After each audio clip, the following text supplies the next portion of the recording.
come to order. I want to welcome everyone here today. Without objection, the chair may declare a recess at any time. I now recognize myself for the purpose of delivering an opening statement. This morning, we'll explore how we can make the federal government work better for all Americans. President Trump promised he would eliminate Washington waste and reform the unchecked federal bureaucracy. And he is delivering on his promise made to the American people. President Trump created the Department of Government Efficiency, or DOGE, to conduct a government-wide audit to root out waste, fraud, and abuse and ensure we protect taxpayer dollars. At the helm of President Trump's effort is Elon Musk, one of the most successful entrepreneurs ever. For decades and on a bipartisan basis, members of this committee have lamented the inefficiency of the federal bureaucracy. We fought never-ending battles against the waste, fraud, and abuse the bureaucracy generates during both Republican and Democrat administrations. One byproduct of this inefficiency, according to GAO, is the near $250 billion in annual improper payments the government issues. But now that President Trump is taking action to drain the swamp and expose how the federal government is spending taxpayer money, which he was elected to do, Democrats are hyperventilating and sensationalizing it. Over the past few days, we've heard wild claims from Democrats that we are, quote, at the beginning of a dictatorship, end quote, and we are in a constitutional crisis. This kind of theatrical rhetoric is exactly what the American people rejected in November. Americans know that Washington needs reform, and DOGE is taking inventory to bring about change and steward taxpayer dollars entrusted to the federal government. Real innovation is not clean and tidy. It's necessarily disruptive and messy. But that's exactly what Washington needs right now. And it's what the American people voted for in November, a departure from the broken status quo. This committee intends to work in partnership with DOGE. We want to reinforce its efforts and not blunt the momentum it's generating for needed change to the federal bureaucracy. At the Oversight Committee, our core mission remains unchanged, identifying waste, fraud, and abuse in the federal government, and proposing solutions to make it more efficient and effective for the American people. For this Congress, we created a subcommittee chaired by Marjorie Taylor Greene that is dedicated to working with DOGE. But I expect all of our subcommittees will participating in this effort to make Washington more accountable. I'm hopeful that we can find some common ground with our Democrat colleagues to ensure the federal government more efficiently and effectively serves the American people. I ask all my colleagues here today, who among us believes that the federal government operates at peak efficiency? The federal government has expanded dramatically since the early years of our republic. There are today more than 400 executive branch agencies and sub-agencies, and roughly 1,000 federal commissions. Most of these entities are relatively new creations. They did not exist for most of our nation's history. Not only has the government grown in size and complexity, but it has also taken on many functions once handled by the states or even the private sector. How did we get here? Tom Schatz, the president of the Citizens Against Government Waste, and one of our witnesses today, notes that Congress tends to respond to each new problem that arises by creating a new program or agency. And even if the problem goes away, the program or agency remains. Congressional authorizing committees tend to generate these new programs and entities all too often without sufficient regard to similar federal activities occurring outside of their jurisdiction. Over time, the expansion of entities and programs has yielded an increasingly complex bureaucracy with a massive amount of overlap and duplication. For instance, the Government Accountability Office, the GAO, recently found 43 job training programs scattered across 9 different federal agencies. That's just one of dozens of areas of wasteful duplication the GAO has identified across a range of federal activities. I hope we can learn today from Governor Kim Reynolds, who proposed her own wide-ranging reorganization in Iowa, which the state legislature enacted. For example, she will detail how Iowa consolidated a host of state-level job training programs. Iowa's reorganization also eliminated or consolidated a slew of state agencies, commissions, and vacant job positions.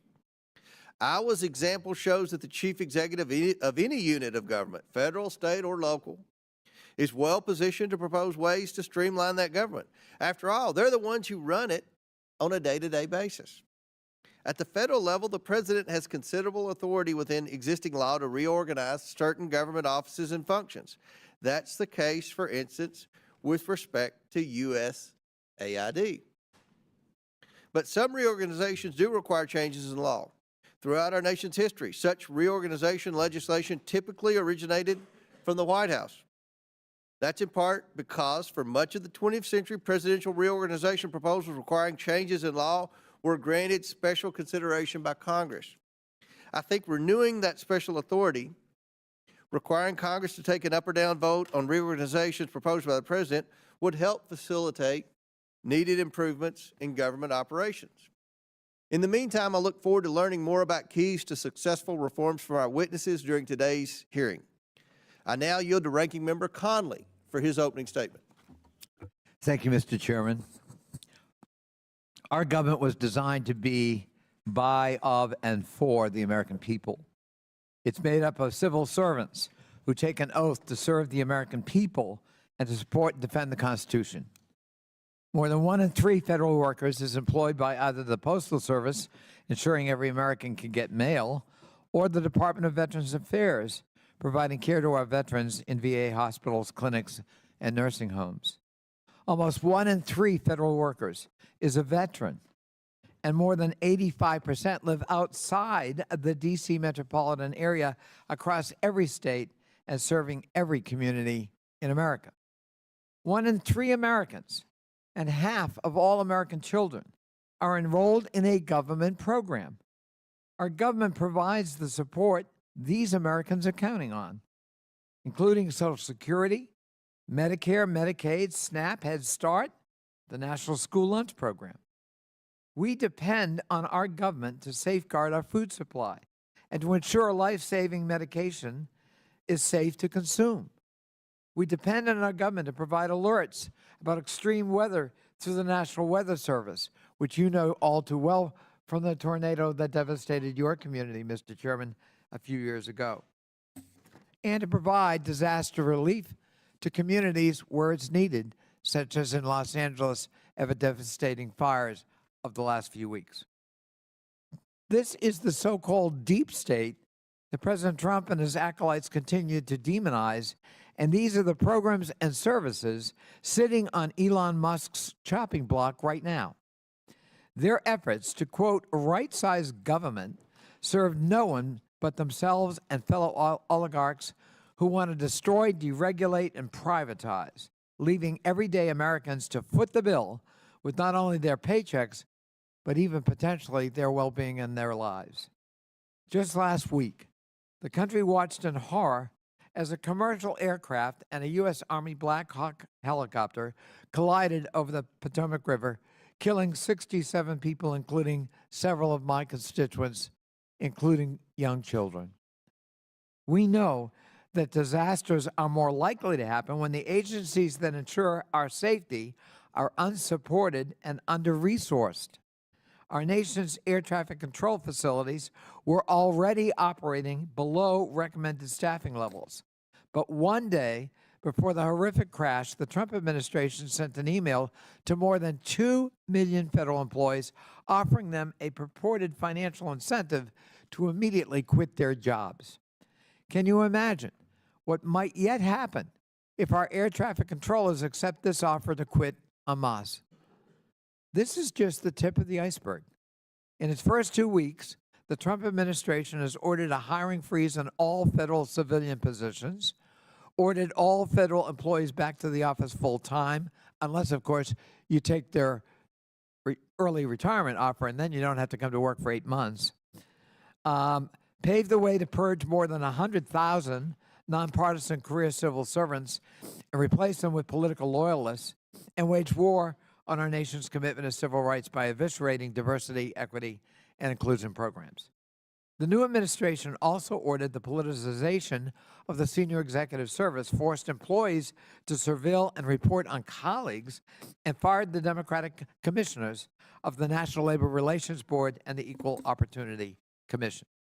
They administered loyalty tests to career civil servants at the National Security Council, granted security clearances to incoming White House officials without vetting, reportedly violated cybersecurity procurement and privacy laws by recklessly handing federal systems and data, and attempted a late-night purge of 17 nonpartisan inspectors general, a brazenly illegal act that will only provide cover for the corruption that inevitably will ensue.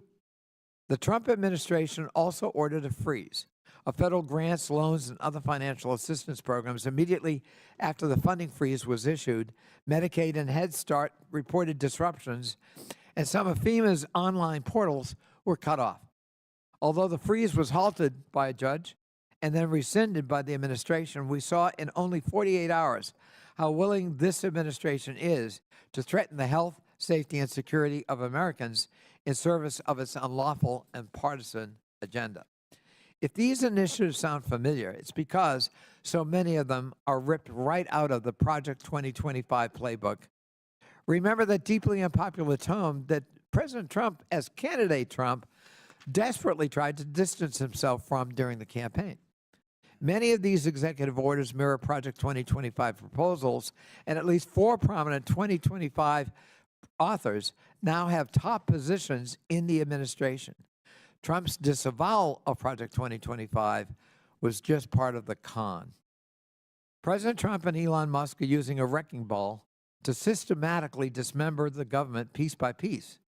The American people deserve better, and we in Congress have a constitutional duty to uphold the laws that we created. We must protect the government, workers, programs, and services that the future of this country depends on, and stop an unconstitutional assault on the government. Mr. Chairman, you correctly cited the role of Elon Musk. It's a puzzling role for many people, certainly on this side of the aisle, and I think for some on yours.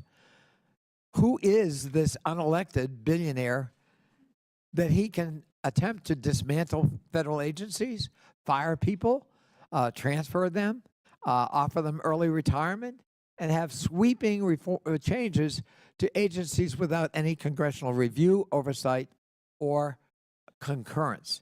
Therefore, Mr. Chairman, given his prominence and his importance, I move that the committee subpoena Elon Musk to come before it as a witness at the earliest possible moment. And I so move.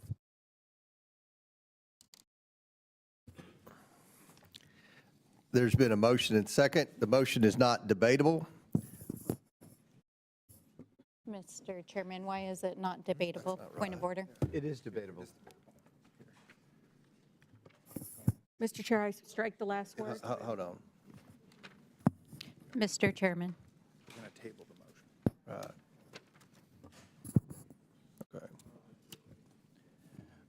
Mr. Chairman, why don't we want to debate Elon Musk coming in and talking to us about his work and how he's enriched himself for $64 billion? Mr. Chairman. Mr. Chairman. Chair recognizes Dr. Fox.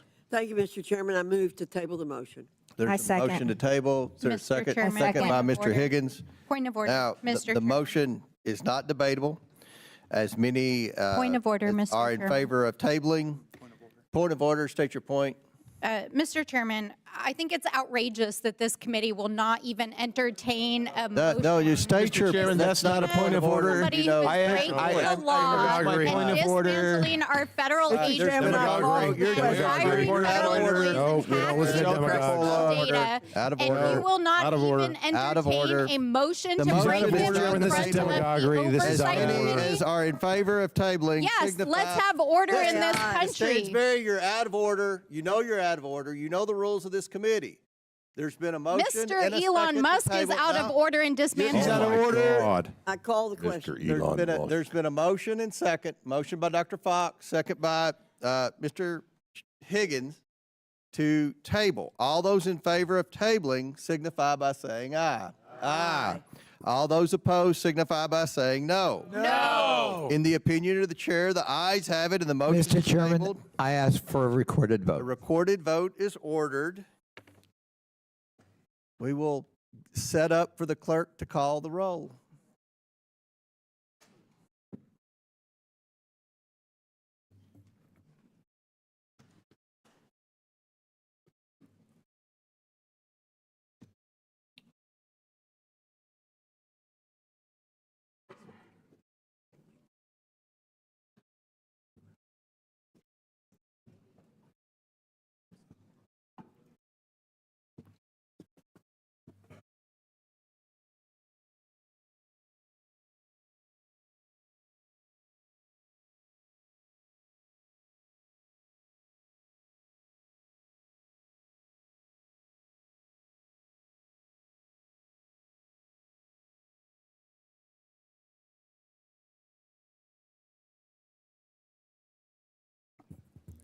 We'll stand at ease when we get the staff ready to go for this.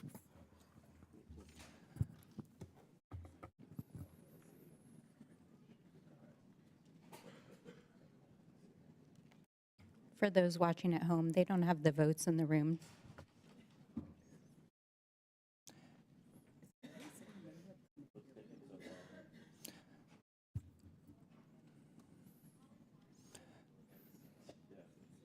Mr. Chairman, speaking of efficiency of our time, since we're just sitting here, I would love to hear from someone why we don't want to have Mr. Musk come testify. before. Gentleman's not recognized. This is a committee hearing about eliminating wage fraud and abuse. You've pulled a parliamentary move, which you have the right to do. This wasn't expected. It wasn't in the agenda. We're trying to print everything and get it ready to have the roll call vote. Well, speaking of abuse, we have someone who Mr. is Chairman, shutting he's out of down order. federal You're out of programs order. You're out of order. benefiting billions Chairman, of he's dollars. out of order. This is themselves. just a mock. Mr. Chairman, Agree again. can you control the other side? They're out of control. I'm trying. Hashtag irony.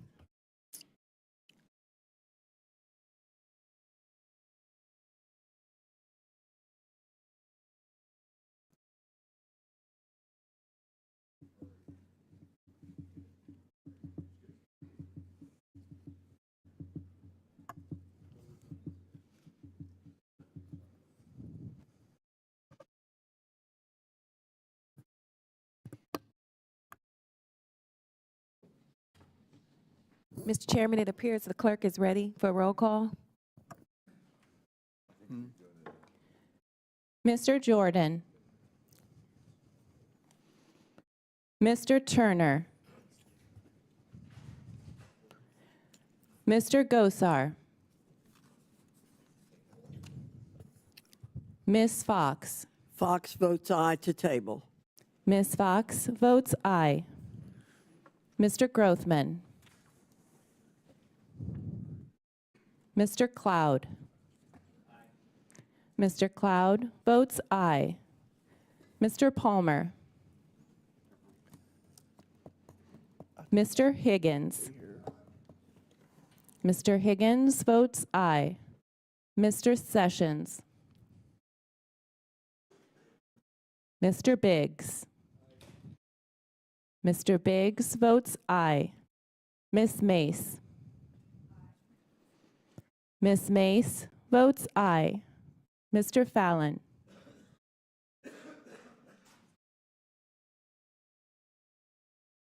Mr. Fallon votes aye. Mr. Donalds. Mr. Perry. Mr. Timmons.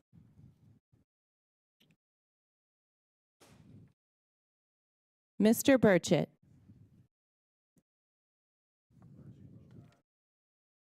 Mr. Burchett votes aye. Ms. Green. Ms. Green votes aye. Ms. Boebert. Ms. Luna. Mr. Langworthy. Mr. Burleson. Mr. Crane. Mr. Crane votes aye. Mr. Jack. Mr. McGuire. Mr. McGuire votes aye. Mr. Gill. Mr. Gill votes aye. Mr. Connolly. Nay. Mr. Connolly votes nay. Ms. Norton. No. Ms. Norton votes no. Mr. Lynch. Mr. Lynch votes no. Mr. Krishnamurthy. Mr. Krishnamurthy votes no. Mr. Khanna. Mr. Mfume. Ms. Brown. Brown votes no. I'm sorry. Yes. Yeah. Yes, voting no to table. Ms. Brown votes no. Ms. Stansbury. I vote no to a motion that would table a subpoena for Elon Musk. More demagoguery. It's out of order to discuss what the motion is? Okay, guys. It's out of order. All right, order. All right, let's go. Keep- Ms. Stansbury votes no. Mr. Garcia. Mr. Garcia votes no. Mr. Frost. Mr. Frost votes no. Ms. Lee. Ms. Lee votes no. Mr. Kassar. No on the motion to table our motion to have Elon Musk at this committee. Mr. Kassar votes no. Ms. Crockett. No on giving the American people the transparency that they deserve by bringing this Demagoguery oligarch again. before More of us. this. Nope. Ms. Crockett votes no. Ms. Randall. Ms. Randall votes no. Mr. Subramaniam. No. Mr. Subramaniam votes no. Ms. Ansari. No.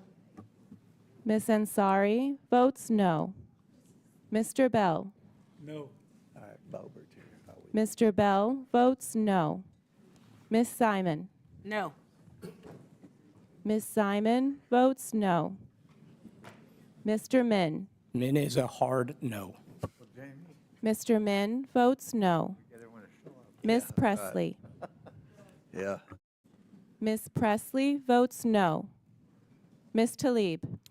I decided to put my residents before Elon Musk, and I'm voting no. Ms. Tlaib votes no. Mr. Chairman.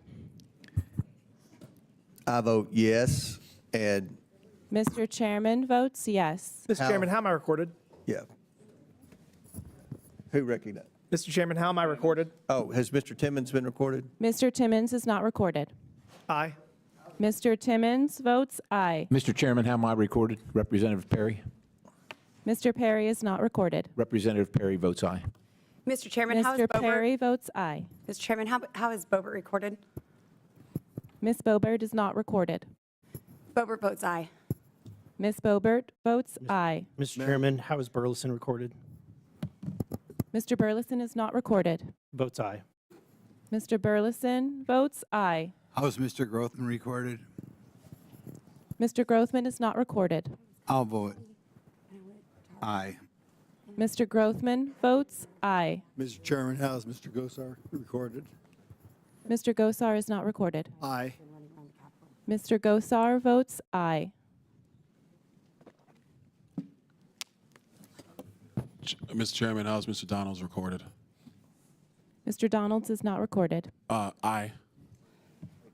Mr. Donalds votes aye.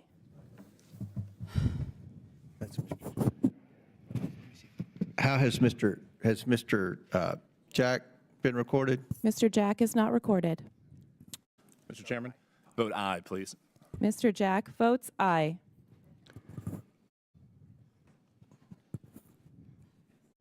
Are there any other members who have not been recorded? Any members who wish to change their votes?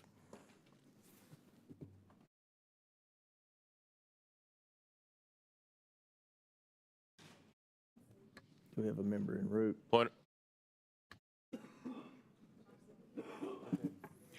Will the clerk please tally the report?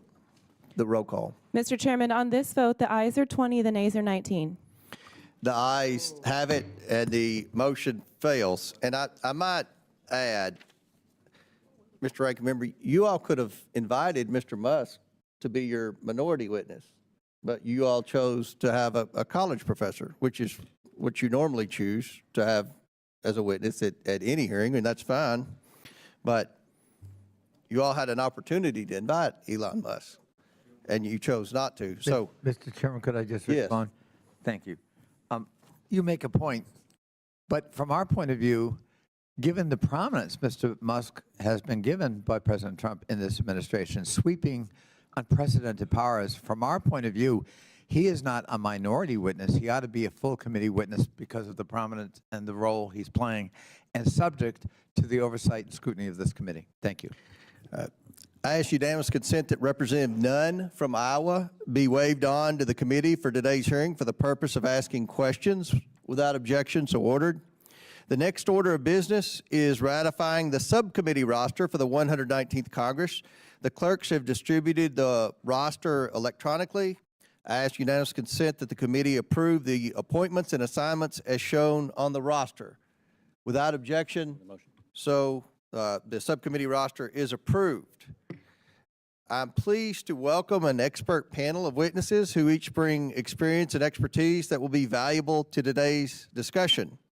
I'd first like to welcome the 43rd governor of the great state of Iowa, Governor Kim Reynolds. Since assuming office in 2017, Governor Reynolds has instituted numerous reforms to reorganize state-level operations to better serve the people of Iowa. I'd now like to recognize Representative Nunn from Iowa to welcome the governor here. Well, thank you, Chairman, and thank you very much for this committee for having the governor of Iowa join us today. When President Trump was elected, he asked for three things: secure our community, unleash our natural energy, and make sure that we reform government to put money back in taxpayers' pocket. They need look no further than what Governor Reynolds has done with our state legislature when I served as a senator in Iowa. During Governor Reynolds' time, she has helped lead us out of a massive Democrat-caused debt to be able to balance the state's budget, to be able to provide fiscal responsibility that right-sized our community, and provide tax cuts that put more of Iowans' hard-earned tax dollars right back in their britches. So with this, Iowa is now one of the most well-managed citizen-led democracies, Mr. Chairman, in the world. It has resulted in a balanced budget of over $9 billion in our general fund, as well as a $1 billion rainy day fund, with more tax returns on the way, after she led the 3 largest tax cuts in state history. Governor Reynolds, we want to say thank you very much as a citizen of Iowa. Not only are you a great governor, but your examples help us lead to real solutions that could address a $36 trillion debt right here at the national level. All it takes is one hero from the heartland to be able to come here and show Washington how business can get done. So with that, Governor Reynolds, thank you for making government efficient again in Iowa. It's a best practice we can take in a playbook right here in D.C. We welcome you to the committee. Very good. Next we have Tom Schatz, president of the Citizens Against Government Waste. Tom has spent over 36 years at Citizens Against Government Waste, identifying areas of waste, fraud, abuse, and mismanagement in government, and has helped save taxpayers hundreds of billions of dollars. Finally, we have William G. Resch, who is an associate professor at the University of Southern California. Saul Price School of Public Policy, has been a member of the USC faculty since 2014. I want to thank each of the witnesses for being here today, and I look forward to your all's testimony. Pursuant to Committee Rule 9G, the witnesses will please stand and raise their right hand. Do you solemnly swear or affirm that the testimony you are about to give is the truth, the whole truth, and nothing but the truth, so help you God? Let the record show that the witnesses answered in the affirmative. Thank you all. You may take a seat. We appreciate you all being here today and look forward to your testimony. Let me remind the witnesses that we have read your written statement and it will appear in full in the hearing record. Please limit your oral statement to 5 minutes. As a reminder, please press the button on the microphone in front of you so that it is on and the members can hear you. When you begin to speak, the light in front of you will turn green. After 4 minutes, the light will turn yellow. When the red light comes on, your 5 minutes have expired, and we would ask that you please wrap up. I now recognize Governor Reynolds for her opening statement. First, let me thank Congressman Nunn for your kind words, and thank you for your service. Chairman Comer, Ranking Member Conley, members of the committee, thank you for giving me the opportunity to testify today. Since this hearing is about government efficiency, I'll get right to the point. Iowa was doing Doge before Doge was a thing. When I was elected to office in 2018, our tax structure was uncompetitive. Our top income tax rate was 8.98%, one of the highest in the nation, as was our 12% corporate rate. Antiquated state policies made our tax code complex and hard to reform. Soon after President Trump signed TCJA into law, I signed legislation that eliminated federal deductibility, cut rates across the board, provided for additional reductions in future years, and reduced the number of income tax brackets. After 4 more historic reforms, Iowa taxpayers today pay a flat income tax rate of 3.8%. Our corporate rate is moving to a 5.5%, and we've eliminated tax on retirement and inheritance income. Over 10 years, Iowans will save an estimated $24 billion in a state with an annual budget of about $10 billion. But it's not enough just to cut taxes. You have to make sure that they're sustainable, especially if you want to keep reducing them. The growth they create helps, but you also need to keep spending and government in check. And I've worked closely with our General Assembly to do just that. In fact, the Cato Institute has ranked Iowa the most fiscally responsible state in the country for 3 years running. But that wasn't always the case. When we started our alignment work in 2022, state operations had not been reviewed for 40 years, and it showed. Layers of bureaucracy had accumulated over decades, expanding government beyond its core function. We were too big, too fragmented, and too inefficient. One example became clear during COVID, where the separation of our public health and human services departments resulted in both duplication and gaps in service. We merged them into the Department of Health and Human Services in 2022, the first big step in our work to align state government. It was a successful proof of concept and a roadmap as we saw similar misalignment across state government. We had 11 separate state agencies operating workforce programs. 136 professional licensing functions were spread across 11 agencies. Our administrative code had ballooned to more than 20,000 pages with 190,000 restrictive terms. At one point, I discovered that the state owned a cow-calf operation, and to make matters worse, it operated at a loss. Given our limited staff and scope of the initiative, we partnered with an outside firm while bringing agency directors and their staff into the discussion early, and we asked the hard questions that bring about accountability and change. What is the core mission of each agency? How is it funded? How is it staffed? And what does it own? Are their programs working? How did the structure of the agency compare to other states? Is there duplication or misalignment? Next, we benchmarked Iowa against our neighboring states as well as those with similar populations and budgets. We found that my 37-member cabinet was the most by far, while our expenditures on a per capita basis were the 3rd highest. In 2023, we eliminated we introduced, a 1,300-page bill that passed with only 1 technical amendment and took effect less than a year after we began the process. I also initiated a moratorium on new rulemaking and ordered a comprehensive review of all rules already on the books.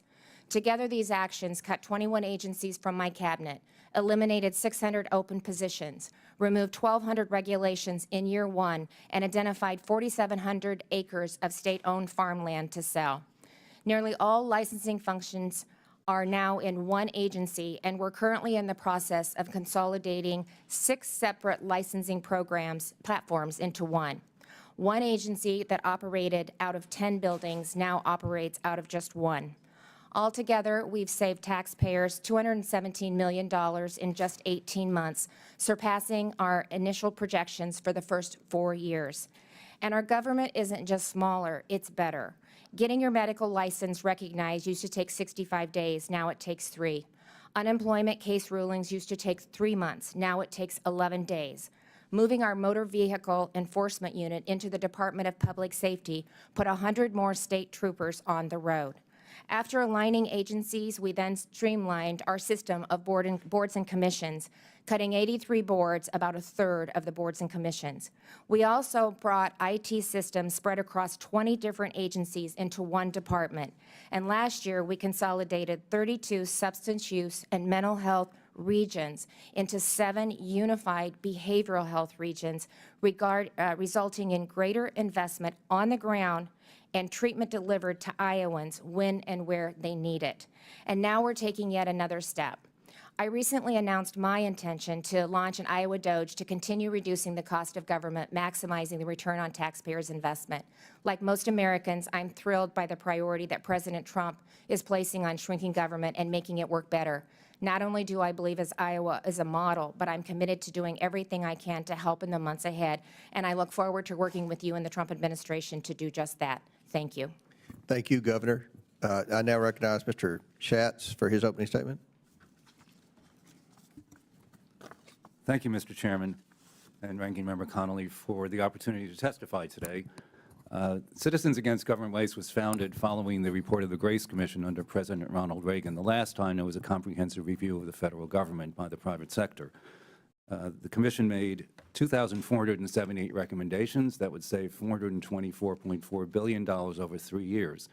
Since CAGW was created to follow up on the Grace Commission recommendations, we have helped save taxpayers $2.4 trillion through the implementation of Grace Commission and other cost-saving recommendations. The taxpayers' hard-earned money should be spent in the most effective manner possible, following the objectives set forth in statutes enacted by Congress and carried out by the executive branch. Success should be measured by whether the intended results are being achieved. If that does not occur, the program should be reevaluated to determine if it needs to be modified, consolidated, or terminated. The solution should not be to spend more money on that program, create another program, or duplicate what the private sector is already doing. The proper size of government can be determined after those actions are taken, but that is unfortunately not how it works now. Despite the availability of recommendations from both within the government, including the Congressional Budget Office, Government Accountability Office, and Inspectors General, as well as non-governmental sources like CAGW's Prime Cuts, which would save $5.1 trillion over 5 years, not enough is being done. There is no lack of ideas, just a lack of action by Congress to determine which programs are most effective and efficient, leading to the appropriate size and scope of the federal government. President Trump campaigned on a platform of making the government more efficient, including his promise to create a Department of Government Efficiency. The establishment of DOGE, along with the DOGE Subcommittee and House and Senate DOGE caucuses, should lead to the adoption of policies that will establish more effective use of taxpayer dollars and more efficient delivery of government services. Another method to drive efficiency would be to give the President greater reorganization authority, as the Chairman has noted. This was first provided in 1947 when Congress established what became known as the Hoover Commission to develop recommendations to increase efficiency and improve the organizational structure of the government after World War II.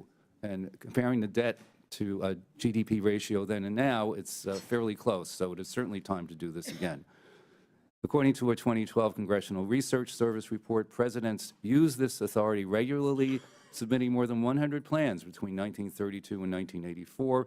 The last president to receive reorganization authority was Ronald Reagan, and the last one to use it was Jimmy Carter. In May 2024, GAO released its annual report on ways to reduce duplication, overlap, and fragmentation of programs.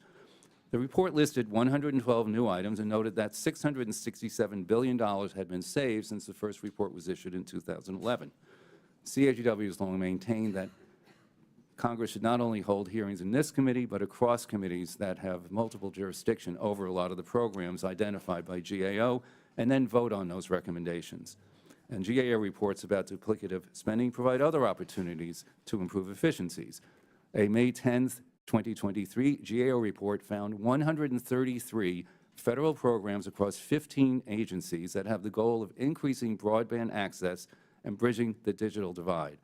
These programs should be assessed to determine which are inefficient and ineffective, and funds should then be directed to those programs that can deploy broadband to every remaining unserved and underserved business and household across the country that wishes to be connected to the Internet. And broadband is one of many programs included in CAGW's Critical Waste Issues for the 119th Congress, which was released this morning. The report contains 12 policy areas, including greater accountability and transparency, budget reform, earmarks, health care, privacy, technology, and telecommunications. I want to also remind the committee of CAGW's concerns about the U.S. Postal Service, which we provided in testimony submitted for the record for the December 10, 2024 oversight hearing.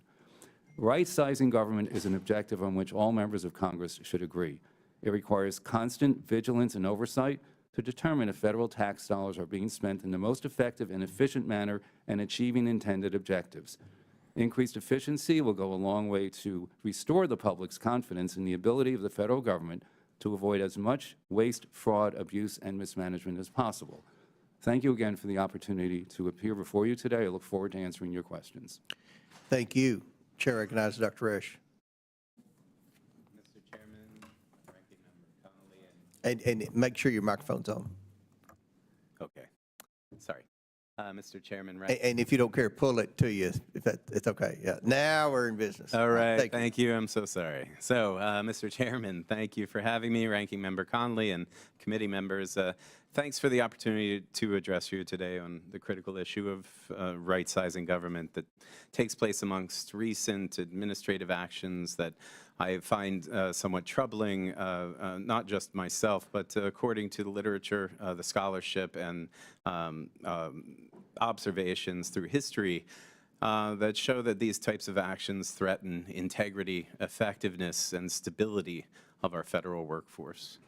For decades, debates over the size of government have focused too narrowly on a head count of civilian employees, which obscures a more pressing concern, the growing misalignment between federal responsibilities and the government's capacity to manage them.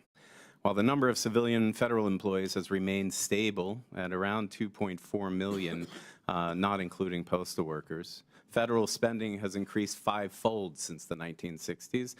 More than $759 billion was spent on contracts in 2023 alone, and this is relatively small in comparison to the last year of the first Trump administration, where estimates were as high as $1.2 trillion in contracts, meaning that much of what government does today is carried through private firms rather than through career civil servants.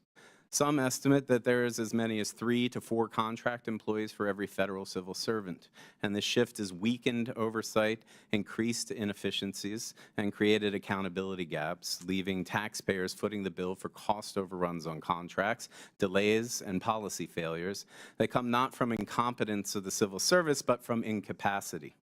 At the same time, civil servants are underpaid relevant to their private sector counterparts, earning on average 23% less than similarly qualified professionals in the private sector. The salary gap, combined with mounting political pressures and the expanding scope of government responsibilities, has made it increasingly difficult to attract and retain top talent. This is particularly concerning given that 70% of federal employees work in national security roles, 80% serve outside of Washington, providing vital services to the communities across the country.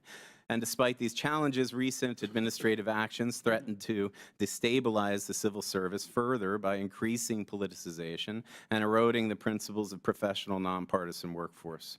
The so-called policy/career reclassification would strip job protections from tens of thousands of career civil servants, allowing them to be dismissed and replaced with political appointees at will. And this risks creating a climate of fear and self-censorship, where professionals hesitate to provide objective, evidence-based advice for fear out of political retaliation. History and research are clear. Governments that rely on merit-based civil service systems perform better. They're less prone to corruption and deliver more effective public services. By contrast, increased politicization, substituting experienced professionals with short-term political loyalists, reduces efficiency, complicates long-term planning, and increases the risk of policy failures. Beyond inefficiency, politicization weakens the very mechanisms that ensure accountability and integrity in government. Civil servants are often the last line of defense against waste, fraud, and abuse, ensuring that government funds are spent wisely and in accordance with the law. When experienced professionals are replaced by individuals selected for political loyalty rather than expertise, government oversight erodes and leads to costly mismanagement and a decline in public trust. This dynamic is not theoretical. It has played out in past administrations and has been extensively documented in research. Countries that move toward greater political control over bureaucracies see decline in effectiveness, increased regulatory capture, and greater difficulty in responding to crises.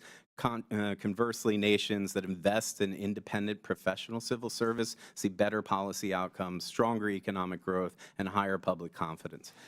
The U.S. has long benefited from a stable, merit-based civil service that has helped sustain democracy through times of war, economic upheaval, and national crises.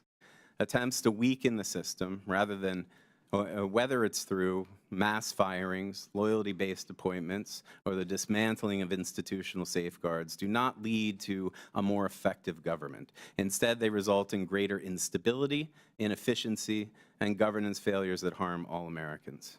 In conclusion, any discussion of right-sizing government must grapple with the structural transformation that has already been underway. Rather than reducing the number of career civil servants or subjecting them to politically motivated purges, we should reinvest in the workforce to ensure that government functions effectively, remains accountable, and serves the public interest. The evidence overwhelmingly supports one clear lesson, that it is strengthening, not weakening, the civil service as the surest path to effective and democratic government that works for all of us. Thank you very much. Thank you. We'll now begin our questions. The chair recognizes Dr. Gosar from Arizona. Thank you, Mr. Chairman. We are here today to tame the labyrinth of the federal bureaucracy. That's why I was elected, and frankly, that's why President Trump was reelected this past November.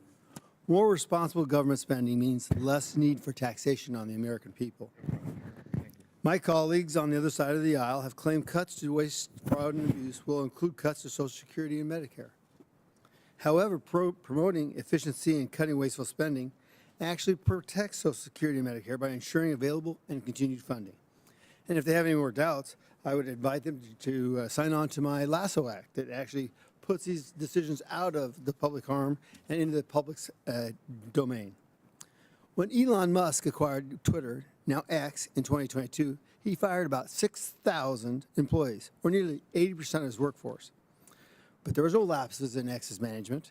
Well, perhaps only less community notes and less removal of unlawful lawful political speech. Elon Musk trimmed the fat on X, and we have the opportunity to do the same here in Washington. Governor Reynolds, not only did you lead a successful state-level government reorganization, but you did it twice. Congratulations. My question to you is, how did you identify waste, and were members of the state legislature empowered to also identify those areas with you? Well, thank you for the question. It was definitely a collaborative effort. It started with the tax cuts, so we did comprehensive reform there, and as a manner to sustain it, then we needed to look at the overall government. When you coupled COVID on top of that and the inefficiencies that I saw in our response to COVID, it led us to start looking at processes in the state government. And so, you know, we brought, and they were common sense changes too. When we were looking at licensing, when we were looking at IT spread across 20 different agencies. I mean, the list went on and on. It made sense to restructure it. So what we did is we brought our, first of all, we brought our agencies in and their team and had them do an overall review of their operation, asking the tough questions that really leads to accountability and change. And then on top of that, because we are a small team, we also brought in an outside consultant to help us with the comparisons and help manage it. And then we worked closely with the legislature for any ideas that they may have. We spent a lot of time walking through the bill in its entirety. We put, when we were working with our agencies, that gave us an opportunity to understand where some of the pushback might be, so we could also get in front of that with the answers to the questions that might be posed from realigning state government. But it's made us more efficient. It's made us more effective. It is common sense. I think the data is proving out. We're seeing it every day. So we'll have data to actually point to on how we are more efficient and more effective. And we're taking dollars from the administration and from the bureaucracy, and we're actually putting it into programs, getting it on the ground and putting it into people. So it's been very efficient from that perspective as well. Well, and I noticed you sold state-owned land to eliminate waste and generate revenue. Is that correct? Yeah, we had about, I think it was about 5,400 acres that we were able to sell. I had a cow-calf operation with the Department of Corrections. We were not aware of that. Then to come to find out we were operating at a loss, that's, you know, we need to get back to the core function of government. And as the bureaucracy continues to grow, the scope also grows with it. And that's when we start to see the inefficiencies. Well, I tell you what, that is music to my soul because, you know, I've got a HERD Act because it mimics what Harry Reid did in southern Nevada. He found out that Las Vegas was surrounded by BLM. He couldn't grow it. Yeah. And so what they did is they found out that the federal government has the propriety to look at what the land's used for. Does it have a purpose? And if not, it has to be sold. So I think there's great opportunity there. Mr. Schatz, I want to touch base with you in regards to the 2024 Prime Cuts Report recommends that the National Park Service, Forest Service, and BLM suspend federal land purchases until they effectively manage their currently owned land. I agree with you wholeheartedly. Do you generally agree that selling public land to states and local communities would eliminate unused assets, generate revenue, and provide an overall benefit to the federal government and to local communities? Yes, Congressman, and it would generate about $15 billion over 5 years. Sorry, 3 years. So there is a lot of land out there. In fact, the government probably doesn't even know what it owns. Yes. And it needs to get done. The one thing I really want to make note of, and I'm running out of time here, is the National Emergencies Act. We have spent $12 trillion over the last, since Bill Clinton, and it's about 1/3 of our national debt. I would love to work with you in regards to cleaning these up, cleaning them out, and getting some aspects and assets back to the people. Thank you. I yield back, Mr. Gentleman yields back. Chair now recognizes ranking member for 6 minutes. Thank you, Mr. Chairman, and thank you for your consideration. Governor Reynolds, welcome, and your story is a very impressive one. I was the chairman of a county of 1.2 million people, 1/3 your population, and what you talk about resonates with somebody like me, hands-on, trying to make sure things work. Right. Iowa has a population, as I understand it, of 3.24 million people, and you've got a state workforce of 16,700 full-time employees. Is that correct? That's correct? Yes. Now, of course, with respect to the federal government, we're talking about 2.4 million. So it's not only a matter of scale. I mean, we're just talking about very different kinds of entities.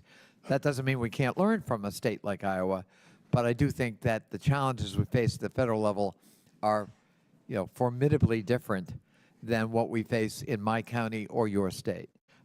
As I said, doesn't mean we can't learn from it at all. And I listened carefully to you. Is my understanding correct that in order to effectuate the reforms you proudly championed today, you put on the payroll your wealthiest donor who came in and decided what agencies to abolish, which cabinet members were to go, how many people were to be fired, and other kinds of decision-making that was imbued with him or her. Is that how you did it in Iowa? Your No. wealthiest donor took that No, lead? that's a complete misstatement. And first of all, we did it without any layoffs whatsoever. We made that commitment when we moved into our No realignment. layoffs. Absolutely no layoffs. Well, I was able to eliminate 600 open positions that had been open for over a year. But through the transition process and what we've been able to accomplish, we did that right now without laying off any state and employees. excuse me, because my time is limited, Governor, I don't mean to be interrupting you, but so the idea that your wealthiest donor kind of shepherded all of this is false. That is false. That's false. And you didn't lay off people. You tried, in fact, to move people around, or No, we made that commitment at the beginning you of made the a process. commitment to that. Because first of all, these were common sense changes. It was a realignment. It was Got it. highlighting the cabinet members that I thought should be in the cabinet, I think and that- making government operate more efficiently, I think reducing that's the amount of a time. very Iowan concept, too, common sense. Yes. And I like it. It's a non-ideological approach to governance. Professor Resch, would it be fair to say that what you've heard from Governor Reynolds is distinctly different from what we are experiencing in the first 15 days of the Trump administration with Elon Musk allegedly at the helm? And please speak loudly into that microphone so we can hear you. Yes. Yes. Quite simply, yes. Very different. It seems different, yes. And would you say that it is unprecedented, unusual, and maybe even of dubious legality that so much authority and power has been vested in one individual who is an outside billionaire with no government experience other than benefiting from government contracts to wield this kind of power and influence and be firing people, laying off people, threatening to dismantle whole agencies, something that apparently Governor Reynolds actually actively tried to avoid to get political buy-in and to try to create a spirit of cooperation? It seems to me that the actions that are being promulgated by DOJ lack legal authority. I am not a legal scholar. I am a scholar of executive politics and public management. But from what I can tell, this violates several legal authorities that are granted by Congress, not unilaterally by the president. Governor Reynolds made a point of saying she worked with the legislature to effectuate the reforms, which always sounds to me like a pretty good idea. You want to work with your legislators. Here in Washington, there are laws on the books. You know, for example, you may want to dismantle the Agency for International Development, but Congress created AID, that agency, in the Foreign Assistance Act of 1961, and it seems to me that if you want to dismantle it or fold it into another agency, you got to come back to Congress and amend that act. Do you think that's a fair statement? I think that's a fair statement.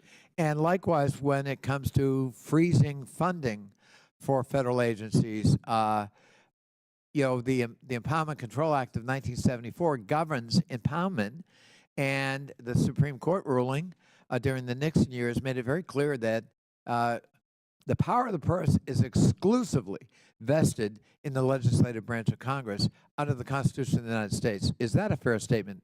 It's a fair statement, and it's the standing position of the I'm court. sorry? I said it's a fair statement, and it's the standing position of the courts. Thank you. I yield back, Mr. Chairman. Thank you. Gentleman yields back. Chair recognizes Ms. Mace from South Carolina for 5 minutes. Thank you, Mr. Chairman. There's been a lot of pearl clutching over the last several days from my colleagues across the aisle on Donald Trump, Secretary Rubio, the Department of Government Efficiency's plan to reorganize the U.S. Agency for International Development, or as we all now know, USAID. They're screaming about Elon Musk over there, but hey, George Soros and his boy are okay. You know, they scream that we're all a threat to democracy when they've been systematically dismantling democracy before our eyes. They've been caught with their hand in the cookie jar. And there's no going back. So I would tell my colleagues across the other side of the aisle, take your salty tears and sit right back down. USAID has long strayed from its mission to effectively and efficiently administer aid to advance American interests.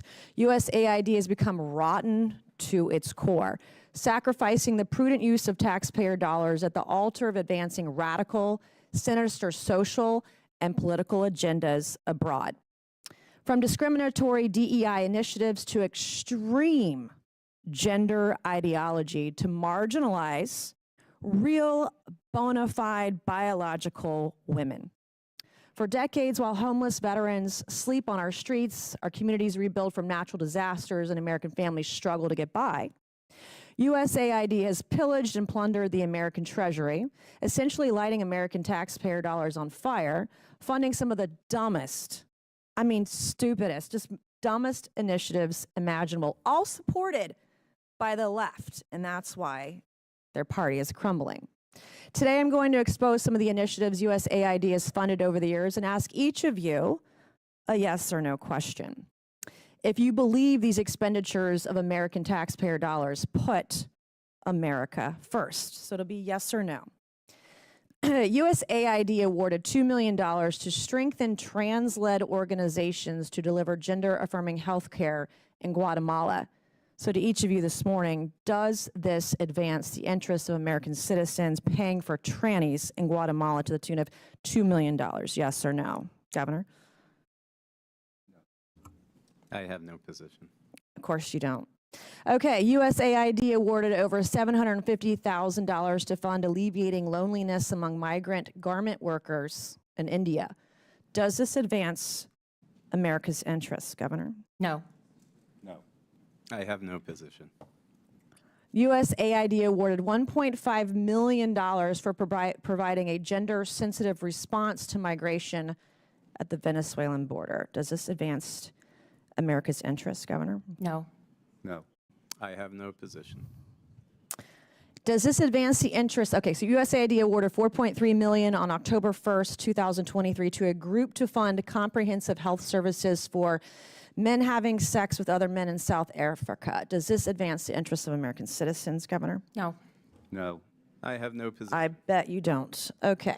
USAID awarded $1.5 million to advance diversity, equity, and inclusion in Serbia's workplaces and business communities by promoting economic empowerment and opportunity for LGBTQI plus people in Serbia.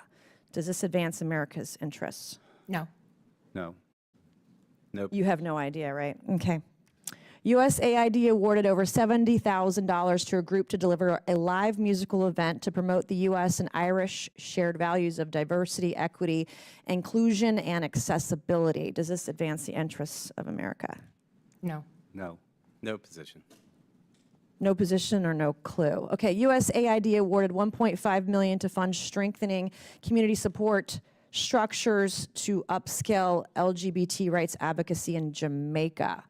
Does this advance our interests? No. No. No position.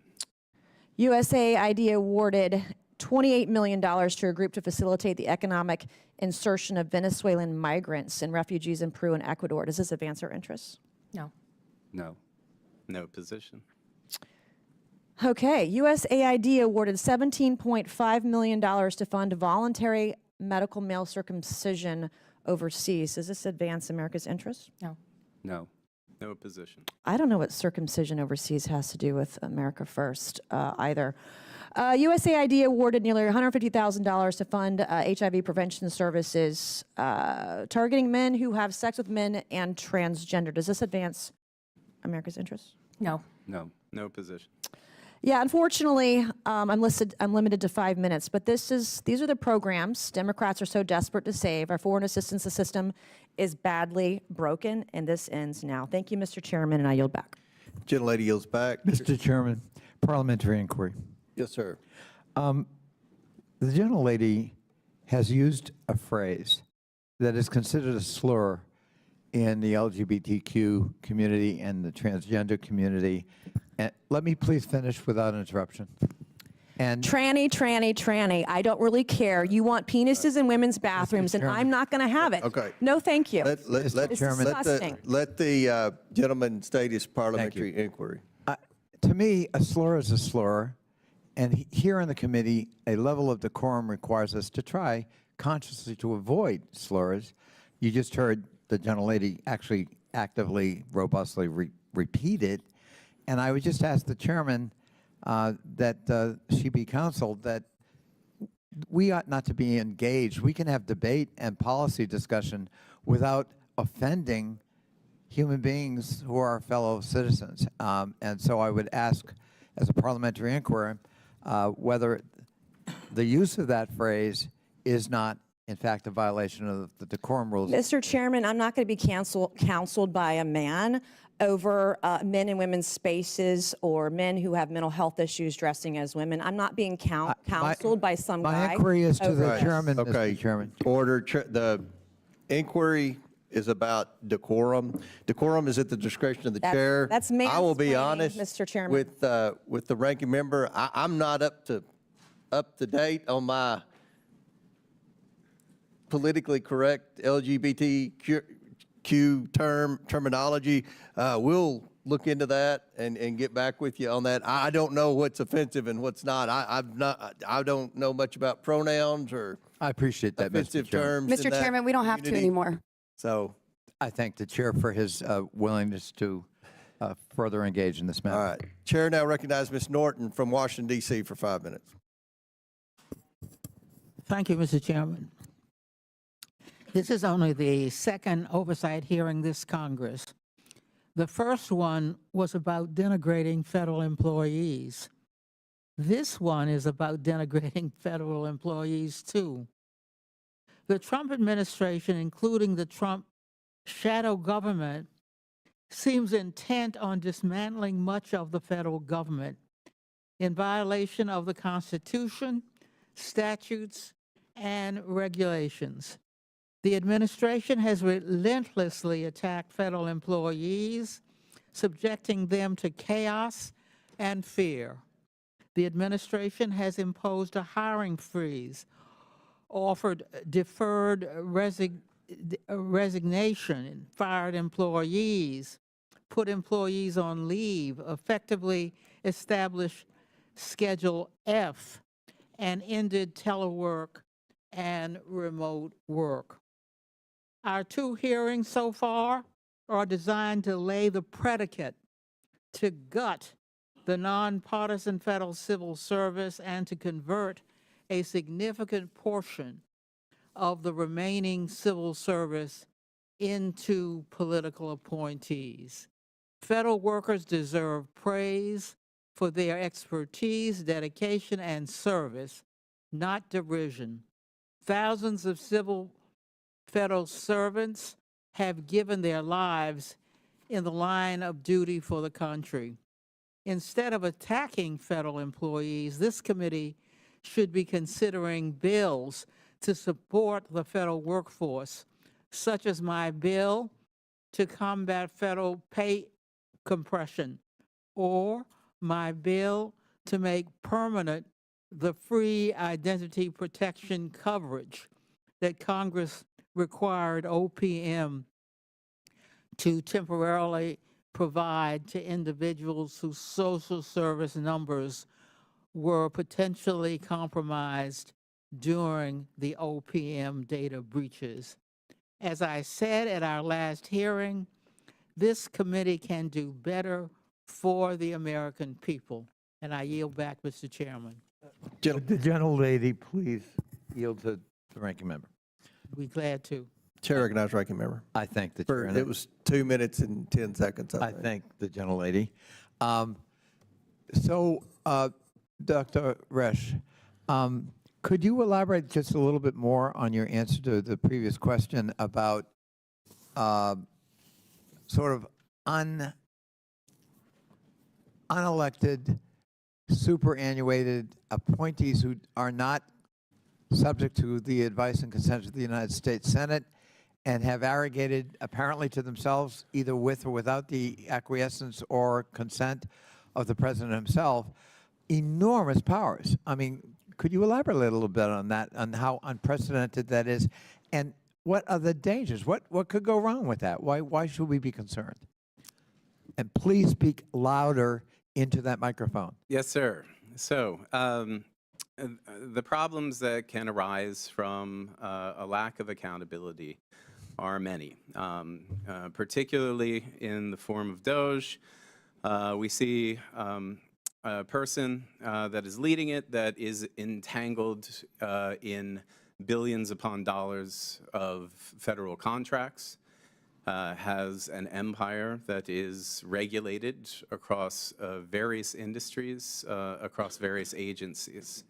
Having a person that is potentially influencing where workforce cuts might take place without any transparency as to the decision-making potentiates conflicts of interest, particularly in those domains in which he is regulated or in which he has contracts with various agencies. And interestingly enough, you heard Governor Reynolds' testimony about her process. This is not how they did it in Iowa.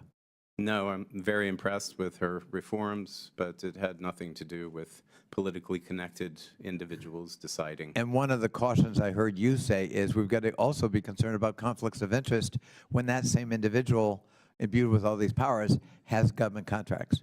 I would say that across the contract state, there are laws, but they are very weak in terms of regulating the extent to which political donations can be made by large contractors. I thank the gentlelady for yielding. Chair recognizes Mr. Grofman from Wisconsin. Thank you much. A lot of other people have weighed in on Mr. Musk, so I felt I should weigh in just as briefly. In another committee, we are waiting on an opportunity to publicize a study showing that on this transgender lifestyle, the more you talk about it, the more you get. And if you don't talk about it like they don't in Europe, there are not that many people going into it. And therefore, I'd like to thank Mr. Musk and Mr. Trump when they found out that we were talking about this stuff or apparently promoting it in other countries. They slammed the brakes on that agency really quick, which was, I think, the right and moral thing to do. And it's unfortunate the United States government was apparently engaging in activity that would increase the people choosing that lifestyle. Now, I was in the state legislature for many years before I got here, Governor Reynolds, and quite frankly, one of the reasons I ran for this job is again and again I wanted to do things at the state level and was told I couldn't because it was federal law.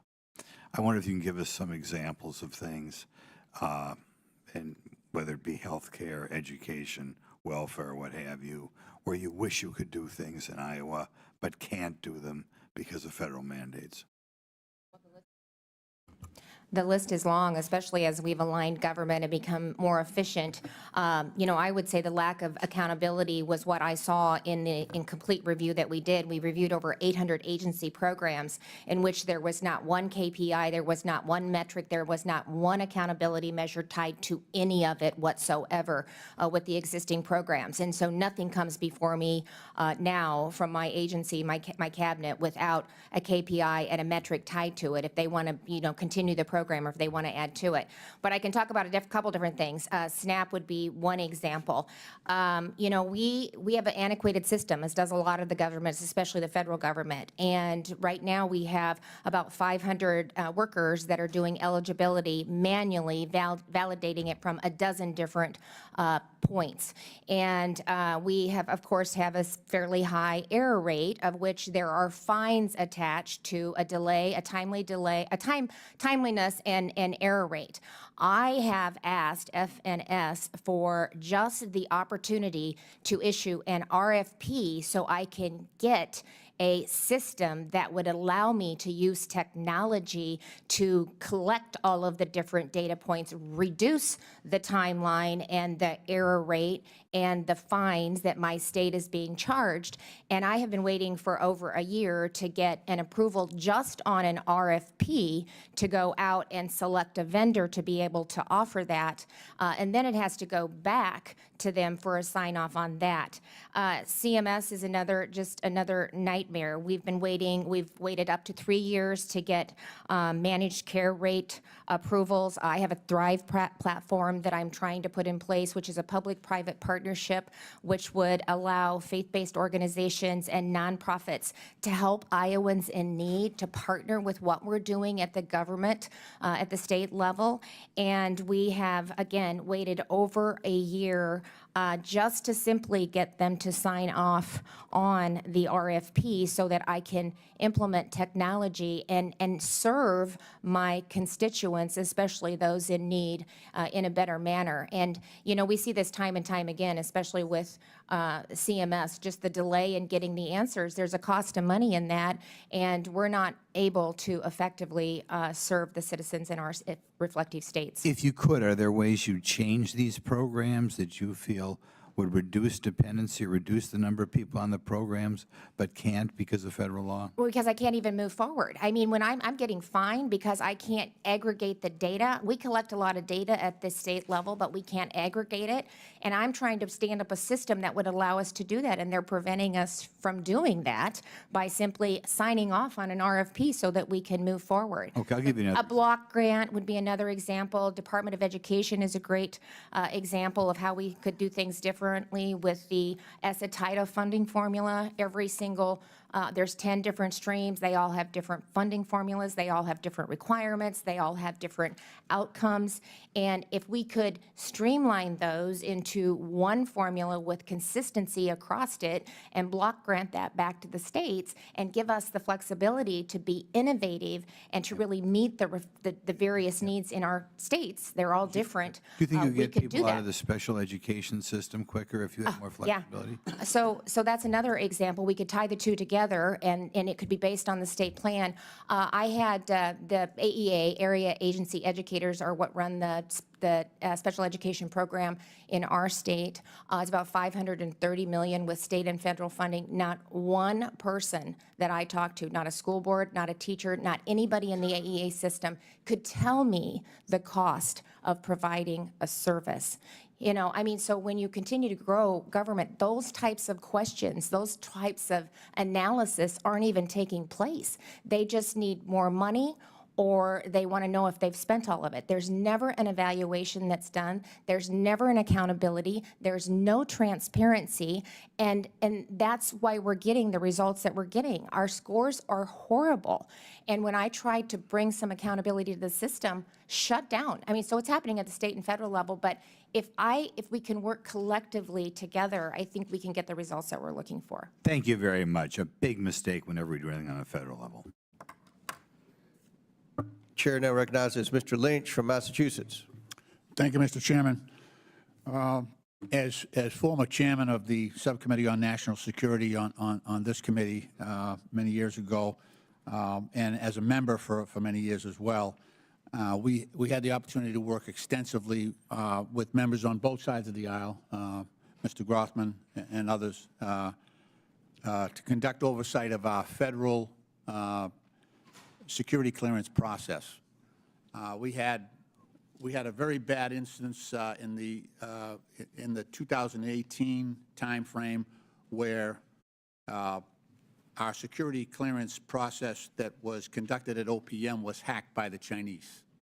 And so they were able to get the identities of anybody who had appeared to try to get security clearance. It was a major intelligence failure. So in 2020, members on this committee and others, especially the Intelligence Committee, made an agreement that we shifted that responsibility over to DOD. And so since then, since 2020, the Department of Defense, it's called the Counterintelligence and Security Agency, DCSA, has been conducting those security clearance applications. And they've been doing very, very well compared to what was going on before.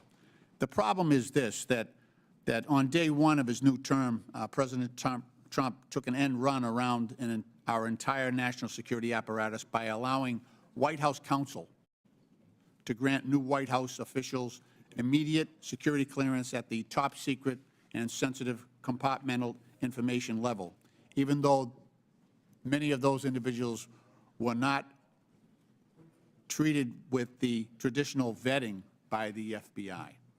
So top secret SCI security clearance allows individuals to access classified intelligence sources and methods.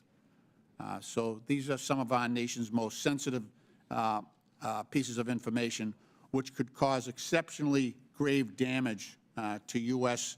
national security and to our intelligence personnel and others who cooperate with them if it was exposed. Dr. Resch, to make matters worse, Mr. Trump has now given Elon Musk and his so-called Doge team unfettered access to Treasury Department and Office of Personnel Management and other federal agencies and systems that manage personnel files, confidential payment systems, and highly classified information. What are the risks? What are the risks of sidestepping the existing security clearance process run by DOD that has worked very, very well to protect our intelligence personnel?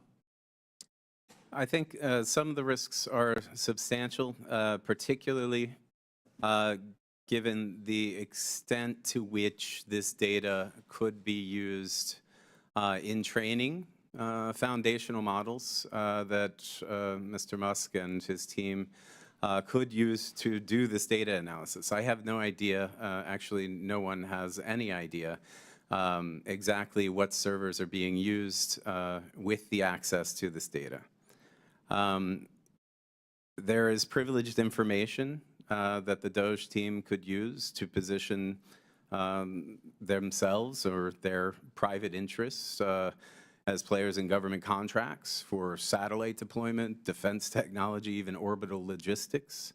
He could leverage his ties to Trump to position his own foundational model, XAI, to have exclusive access to protected individual government data to train the models that are really black boxed.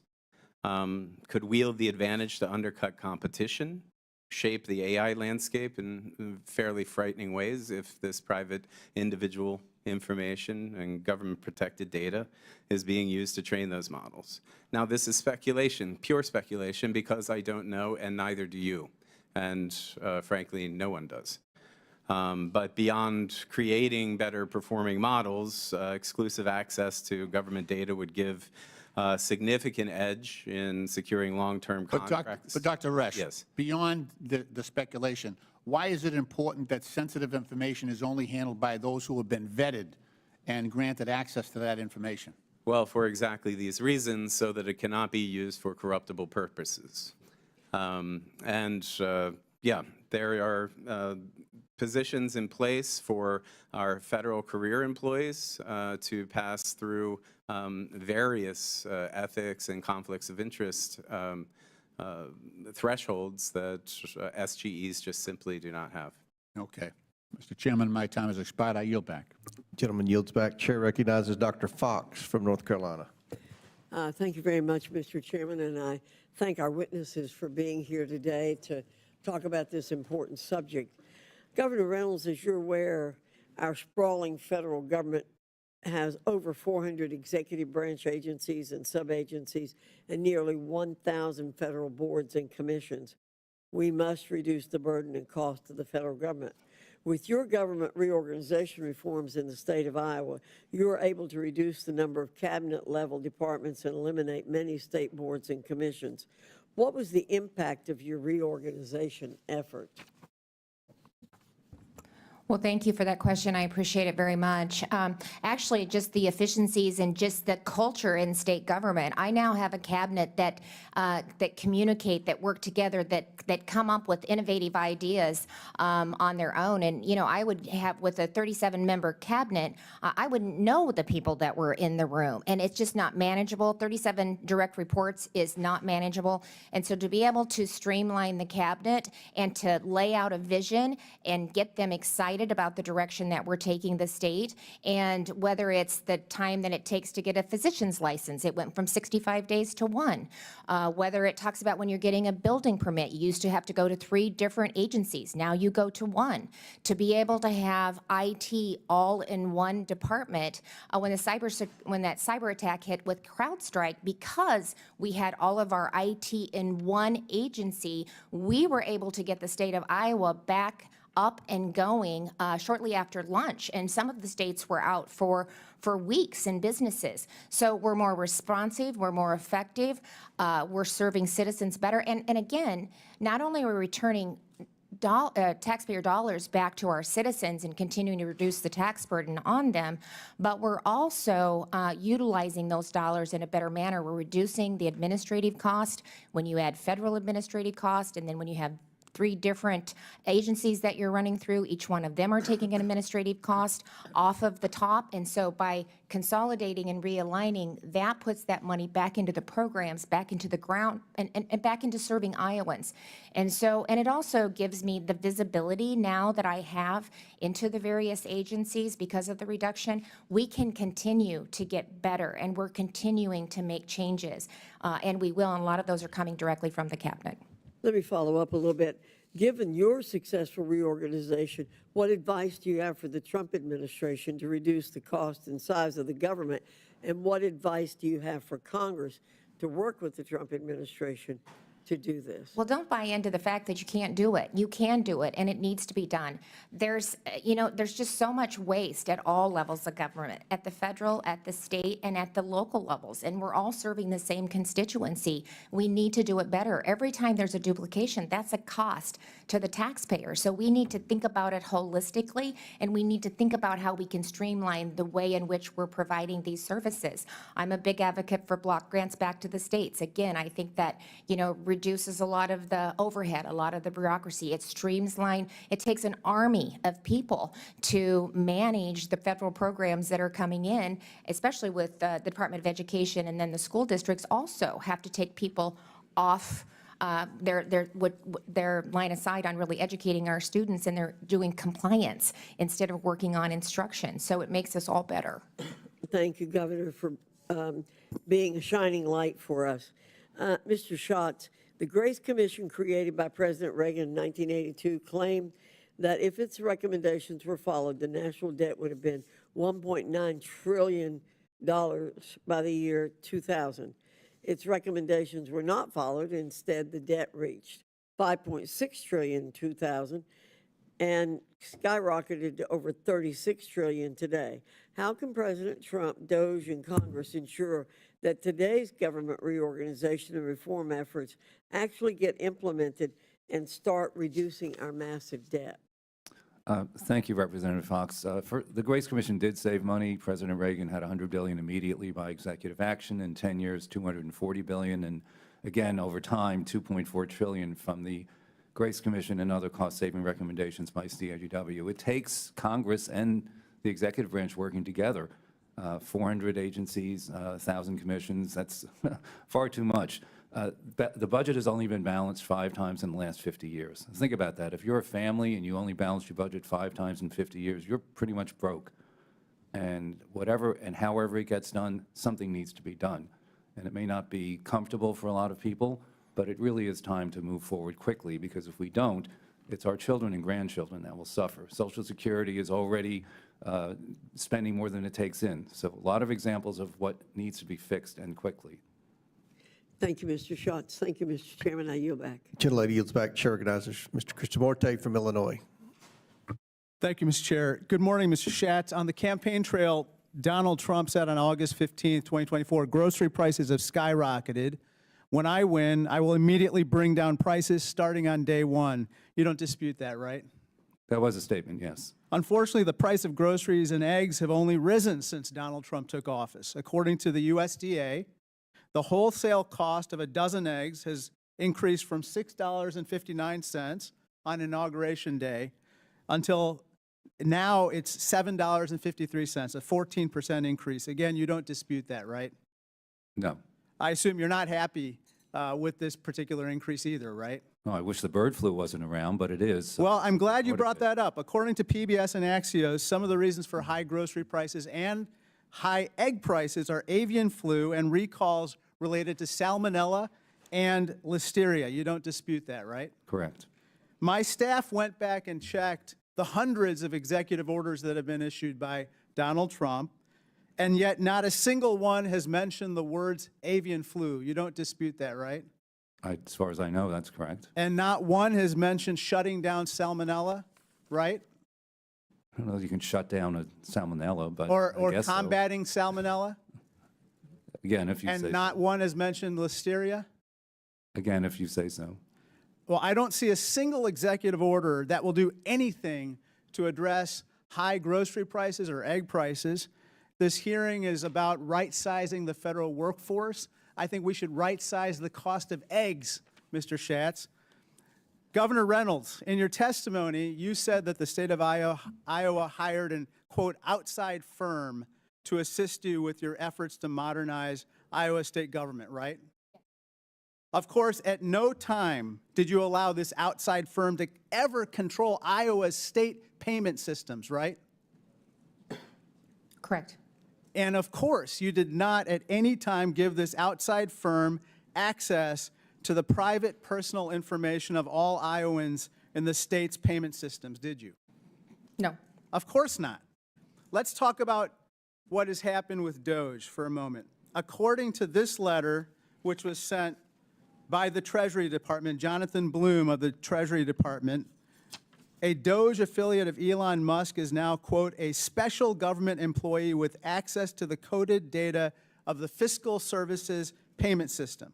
This is the most important federal payment system in the nation, responsible for making $6 trillion in payments every year to hundreds of millions of Americans. And just moments ago, Politico just disclosed that Doge now has access to all Medicare and Medicaid payments as well. Now, Elon Musk is in charge of Doge, Governor Reynolds. He has not been confirmed by the Senate to any position in the federal government, right? No. And he has not been elected by anybody to anything, right?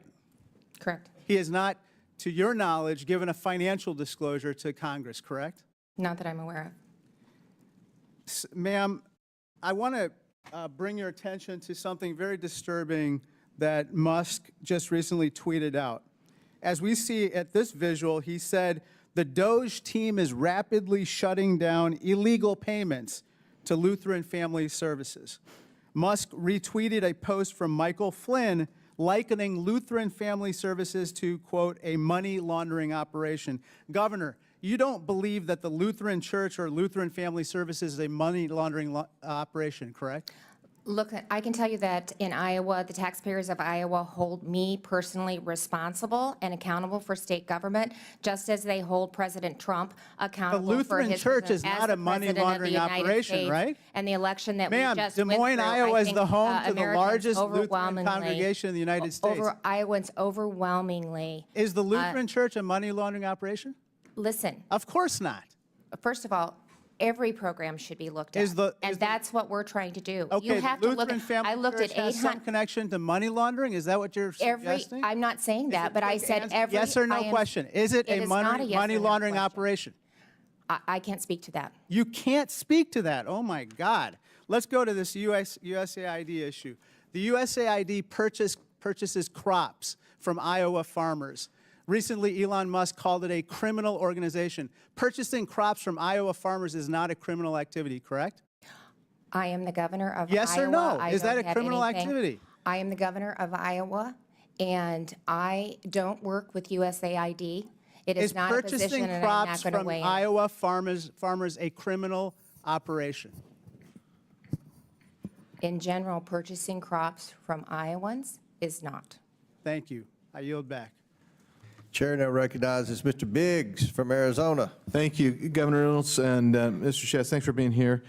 In 2021, Governor Reynolds, you led the state of Iowa in challenging OSHA's unconstitutional private sector COVID-19 vaccine mandate.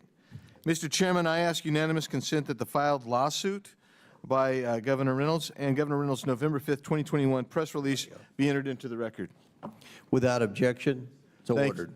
Thank you. In that suit, Iowa, Arizona, my state, and 9 other states argued that the federal government lacks the constitutional authority under its enumerated powers to issue this mandate, and its attempt to do so unconstitutionally infringes on the state powers expressly reserved by the 10th Amendment. That's what the lawsuit said, Governor, and I agree with that. And guess who else agreed with it? The courts agreed with it. And it was the same vaccine mandate that led me to introduce my legislation, which is pending. It's called NOSHA, which would return to the states the authority to regulate workplace health and safety. And I noticed that Iowa and Arizona, along with 20 other states, currently operate under an OSHA state plan. Right. Is it correct that to approve a state plan, OSHA certifies that the state's workplace health and safety plans exceed federal requirements? Yes. And Iowa, like Arizona, has maintained an approved state plan since 1985. Yes. Do you believe that state officials and the people of Iowa are better positioned to set workplace health and safety standards than the federal government? I do. If the power to set these standards were returned fully to the states, would you maintain Iowa's existing high standards for workplace safety, or would you make it your mission to put your constituents at risk of danger in the workplace? I would keep it as exemplar as it is right now. Thank you. Let's go to a different topic, kind of where you've been when my colleague wouldn't let you answer questions, but we'll try to get there here. So our nation's $36 trillion in debt with a structural deficit. That's a structural deficit, not a cyclical deficit, of $2 trillion each year, and it's rising.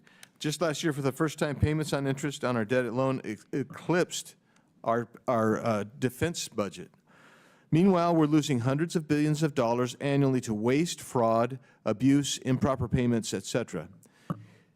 Mr. Schatz, thanks for your testimony today. If you're tasked with stopping taxpayers from being defrauded in transfer payment programs, could that be accomplished without a thorough review of how the federal government actually sends money out the door? Absolutely not. In order to determine how the money is being spent, somebody has to see what it looks like. And that's been a big problem for a long time, is no one's looked at it. They just make the payments, and they don't prevent it from being wasted when it goes out of the door. Governor Reynolds, you know, you've done great work in Iowa. I've watched it. Your model for, that you've provided for the country is fantastic. Did your reorganization include reviews and improvements to state systems focused on stopping waste, fraud, and abuse, as Mr. Schatz described? It absolutely did. And with the realignment and the visibility, as I said earlier, that I now have into each agency, it gives us even more opportunities to continue to refine and make our systems better. You know, it's not a matter of there's money in the system. We're just not using it efficiently and effectively. And there's no accountability. There's no transparency. And this has allowed us to bring that to the forefront. Right. And so I'm going to ask you, Governor Reynolds, and then you, Mr. Schatz, to respond to this. When you get an opportunity to look at line-by-line budgeting, where the expenses go, that allows you to make adjustments to what is really critical on fraud, waste, duplicative programs, et cetera. Yeah, especially the duplicate and the fraud. It allows us to review them line by line and make decisions accordingly. Yeah. Mr. Schatz. That's correct. In fact, the federal government does not have anything online where taxpayers can see exactly how every penny is being spent. Ohio has an Ohio checkbook. You can look it up online. There are so many things that are not done here the way they're done, not just in the private sector, but along the states. And I know there have been efforts to modernize technology with 80% of the IT being legacy systems. Government is far behind in providing the transparency taxpayers need. That's part of what they're trying to do. Yeah, so I'm actually baffled that instead of cheering the administration's efforts to conduct a thorough and necessary review of the systems, they're receiving, you know, these doomsday scenarios, these statements that they want to stop it. And I don't know why you want to stop it. I mean, in my home state of Arizona, we actually do the same thing. You can go online and you can see a line by line. I asked for a line by line, one single agency. I just wanted one agency. Can you give me a line by line budget to look at? They brought me 2 books like this, and none of them were line by line. They didn't cover every program within that agency, and they didn't describe everything that was there. This is what we have to correct if we're going to get out of our structural deficit hole. And I'll yield back, Mr. Chairman. Thank you, witnesses. Gentleman yields back. Chair recognizes Mr. Khanna from California. Thank you, Mr. Chair.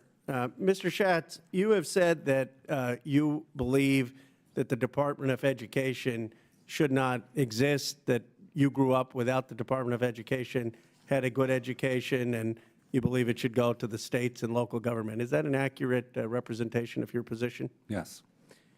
I just want to understand clearly where you stand. So that would mean that you oppose any Title I funding that helps many public schools. It's about $18 billion, 2.8 million American students are impacted.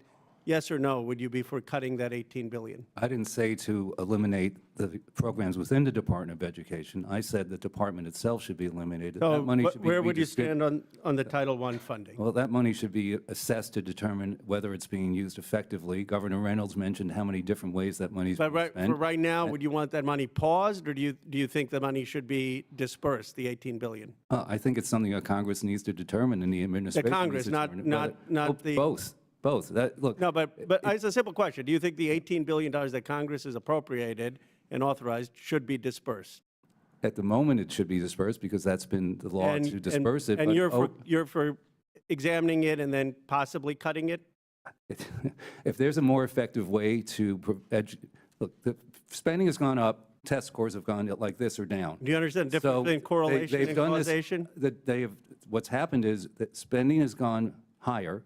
Education is not improved. Yeah, but there also That's the state budget, because I don't want to get into the difference between correlation and causation, but just a simple question on Title I. So you would be for examining it, but possibly cutting it, And that's your. That's possible. Everything in the federal government needs to be Okay, Pell re-examined. Grants, 7,395 of the neediest low-income students annually get these grants.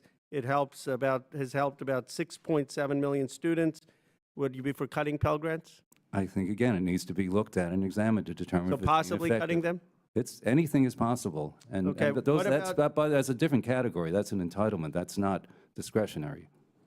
So you do believe they should be dispersed today? One of the problems with programs like Pell Grants are that they're not examined as much as they should be. Do you agree, though, that Elon Musk, I've just been going back and forth with him on Twitter. He said, don't be a dick. I said, make sure you follow the Constitution. But do you agree that he has no authority to stop payments on anything that Congress has authorized and appropriated? I think that's being tested, but I think generally that should be correct. If he were asking you, would you advise him to not stop payments that have been authorized and appropriated by Congress?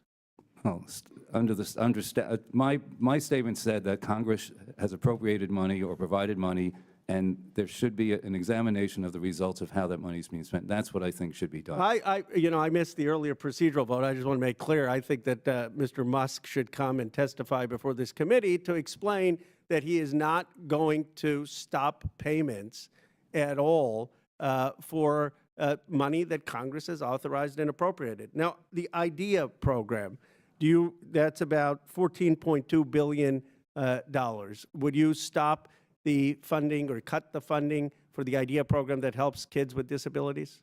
Again, something that Congress needs to review to determine if it's achieving its mission. That's the whole point of everything that we've been talking you about. realize that a lot of local and state governments complain because the IDEA program was supposed to be funded at 40%.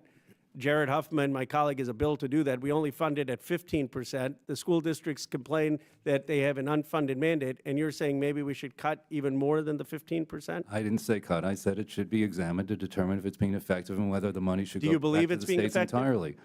Look, I think the Department of Education has proven that it has not provided the results Let me that just, we Congress got 1 wants to minute. provide. Just, do you believe in these three things?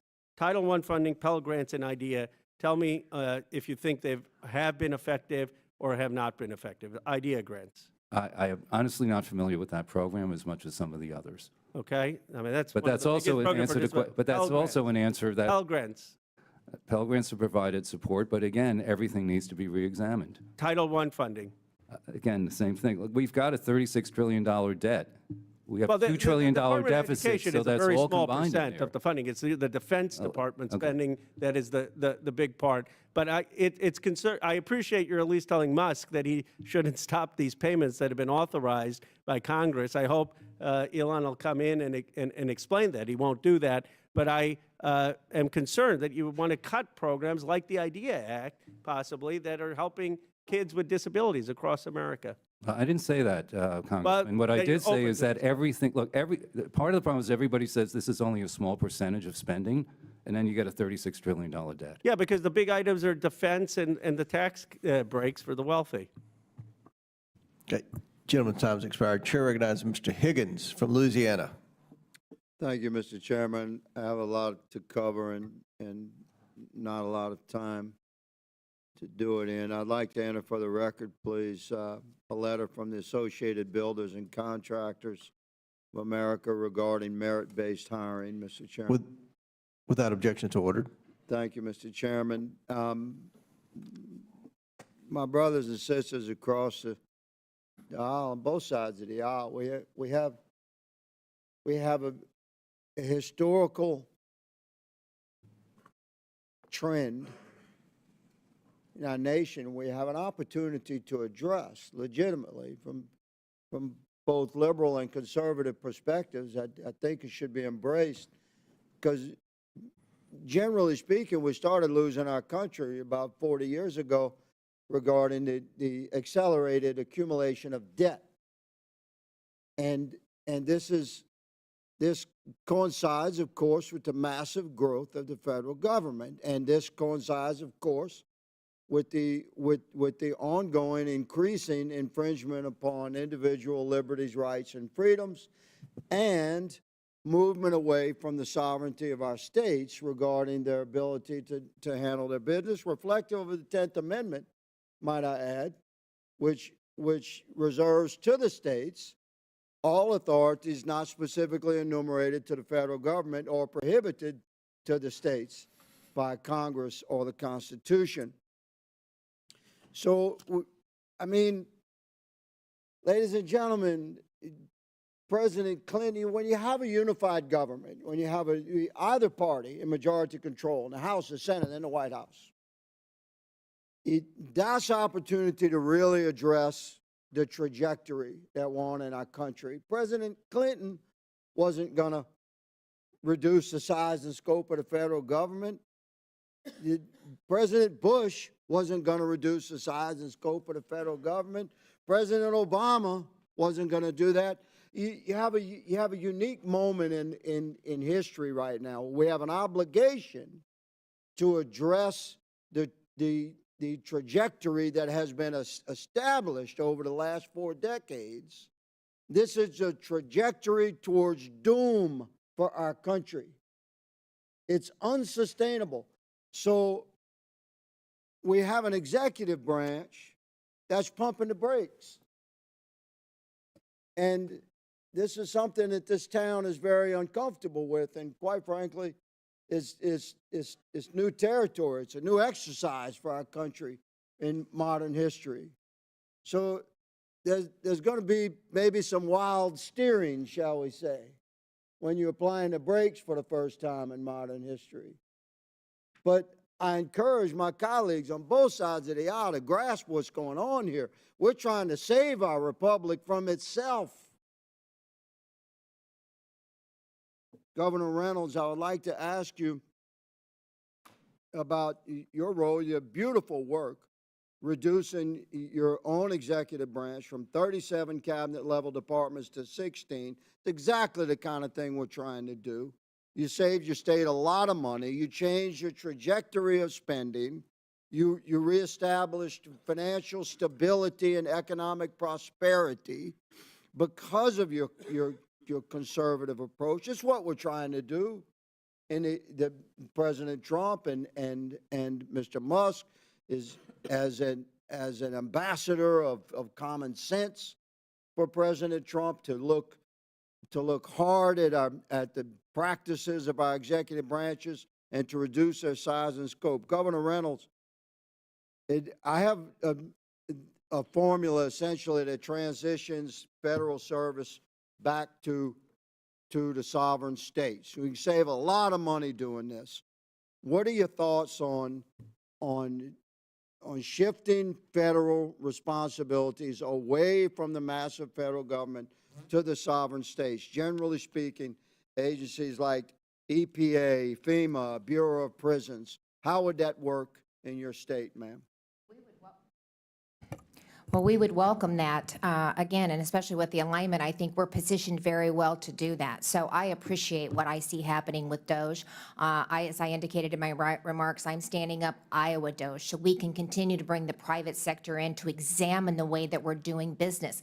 Government has to operate more like a business. It had been 40 years since we even looked at the structure of government in Iowa. It was ripe for reform. You know, they never eliminate a program. They never do away with one. Once it started, it stays. If it's not working, they think more money is the answer to it, so we keep it. If it doesn't work, there's really no metrics ever tied to anything, but the ongoing thought is if we put a little bit more money into it, eventually it's going to work. So I believe that states are well suited to implement block grants with accountability, with transparency, with metrics, with KPIs, so that we can report back to the federal government the results that we're seeing from the opportunity to take those streamlined dollars and be innovative and be effective, whether it's the Department of Education, FEMA. I had 3 presidential disaster declarations in 2 months this last spring. Thank you. My time has expired, Governor. Thank you for the work that you're doing. Mr. Chairman, I yield. Chair recognizes Ms. Brown from Ohio. Thank you, Mr. Chairman. At this very moment, an unelected, unaccountable billionaire is raiding our government. And instead of raising the alarm, the Oversight Committee, let me repeat that, the Oversight Committee is running cover as their president strips the government for parts. 2 weeks in, here's where we're at. President Trump attempted to freeze funding for vital programs, tried to make it easier to fire tens and thousands of federal workers, pressured more to resign, and has attempted to bust union contracts. Meanwhile, Elon Musk, who has been tasked with running a fake governmental department, now has access to the federal payment system and apparently the personal information of every American. And none of this is happening with congressional approval. And apparently, my colleagues, the Republicans on this committee, also want it to happen without any congressional oversight. This is no way to govern, but they know that. Instead, they want to bully and intimidate federal workers into submission. They want to replace experienced workers who are loyal to the country with lackeys loyal to one man. The truth is that the civil service is filled with loyal, dependable, and knowledgeable folks. They are people who sacrifice for our country and keep the government ticking for the American people. They ensure Social Security payments arrive on time, inspect our food and water to keep it safe, care for our veterans, crack down on corporate fraud, and track deadly outbreaks like the bird flu. Cutting these jobs doesn't make government leaner. It makes America weaker, and it makes life harder for everyday people. Look at what happens when the government is stripped down to the bone. In Ohio, Social Security field offices are on the verge of collapse.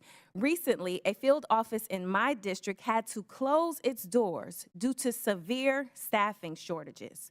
The Social Security workforce has shrunk in the last 2 decades, but at the same time, its workload has increased by 25%.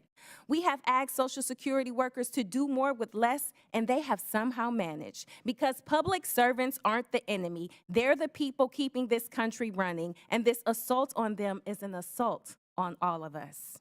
So, Governor Reynolds, thank you for joining us today. I want to ask you a series of yes or no questions. In 2023, did you sign a bill to gut the state auditor's ability to hold you and the state government accountable? Yes or no? A bill was signed to restrict the, I'll address take that as a yes. Yes. Iowa law has a provision to hold lawbreakers in government accountable for sexual harassment, but your administration has paid out millions of dollars in settlements for harassment. This has cost the taxpayers in your state. Is that right-sized government, yes or no? Changes have been made to address that, but that Reclaiming was my a previous. time. Mr. Chair, I seek to ask unanimous consent to enter into the record this Iowa Public Radio article entitled, "Iowa Will Pay $4.15 million in Finance Authority Sex Harassment Settlements" into the record. Without objection, so ordered. Now, during my colleague's question line, you stated that every program should be looked at. However, you signed a school voucher bill that sends $100 million of taxpayer dollars intended for public schools to private schools without any independent oversight of how this money is spent. Yes or no? Is this protecting against waste, fraud, and abuse? They are held accountable. They are held Last accountable. question. Iowa has 10,000 federal workers. Which federal jobs do you think are redundant? Is it the staff providing care to veterans at the VA facilities in Des Moines and Iowa City? The USDA experts supporting your state's farmers? Or the Social Security staff ensuring payments reach seniors? Let's be clear about what's happening here.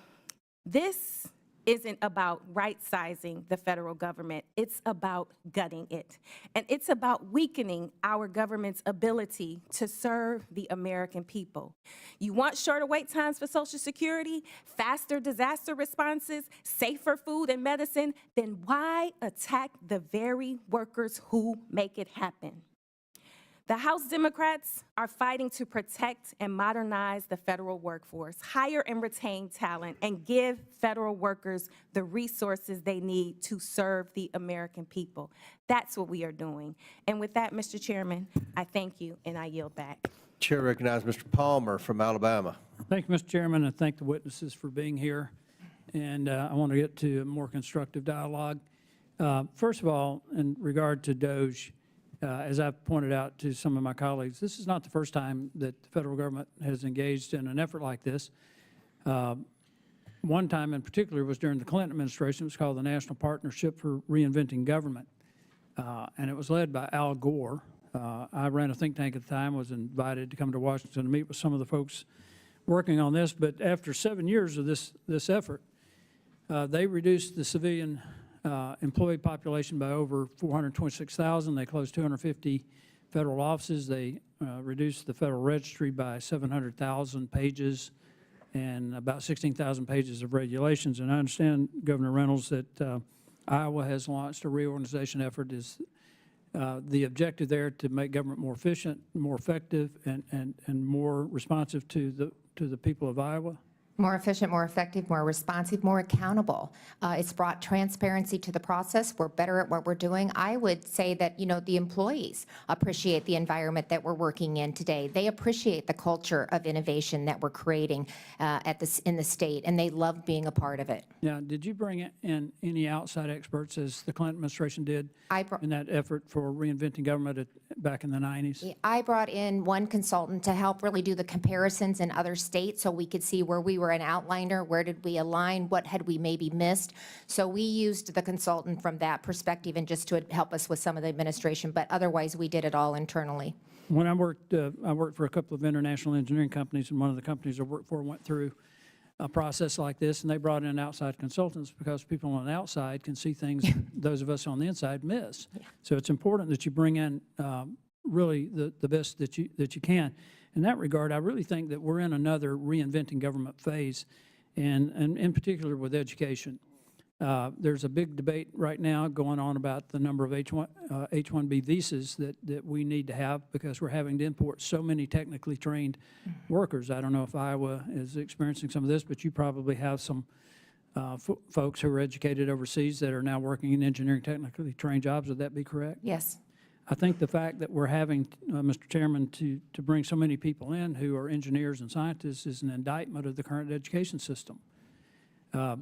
We're not able to produce the number of technically trained people that we need to be competitive in our economy, but also in regard to our national security, because we're in a arms race in artificial intelligence with China, and we're going to have a technically trained workforce. So one of the things that I've suggested in this effort in regard to the Department of Education is that we not completely dismantle it, Governor Reynolds, but maybe reimagine it as the Department of Workforce Development and block grant the money to the states with a heavy emphasis on STEM. Would you like to respond to that? I would be very much in favor of that. In fact, we put a proposal together that we'll be submitting to the Department of Education.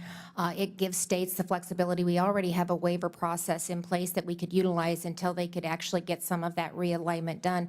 But like I said, hold us accountable. We'll meet those expectations, and we can do it at a lower cost. We're going through, I think, an historic phase. There's an historic opportunity here. And I think about disruptive innovation. And I was talking to some folks today about this, and some of you may not be old enough to remember this, when Toyota introduced the Corolla into the automobile market in the United States in the 70s.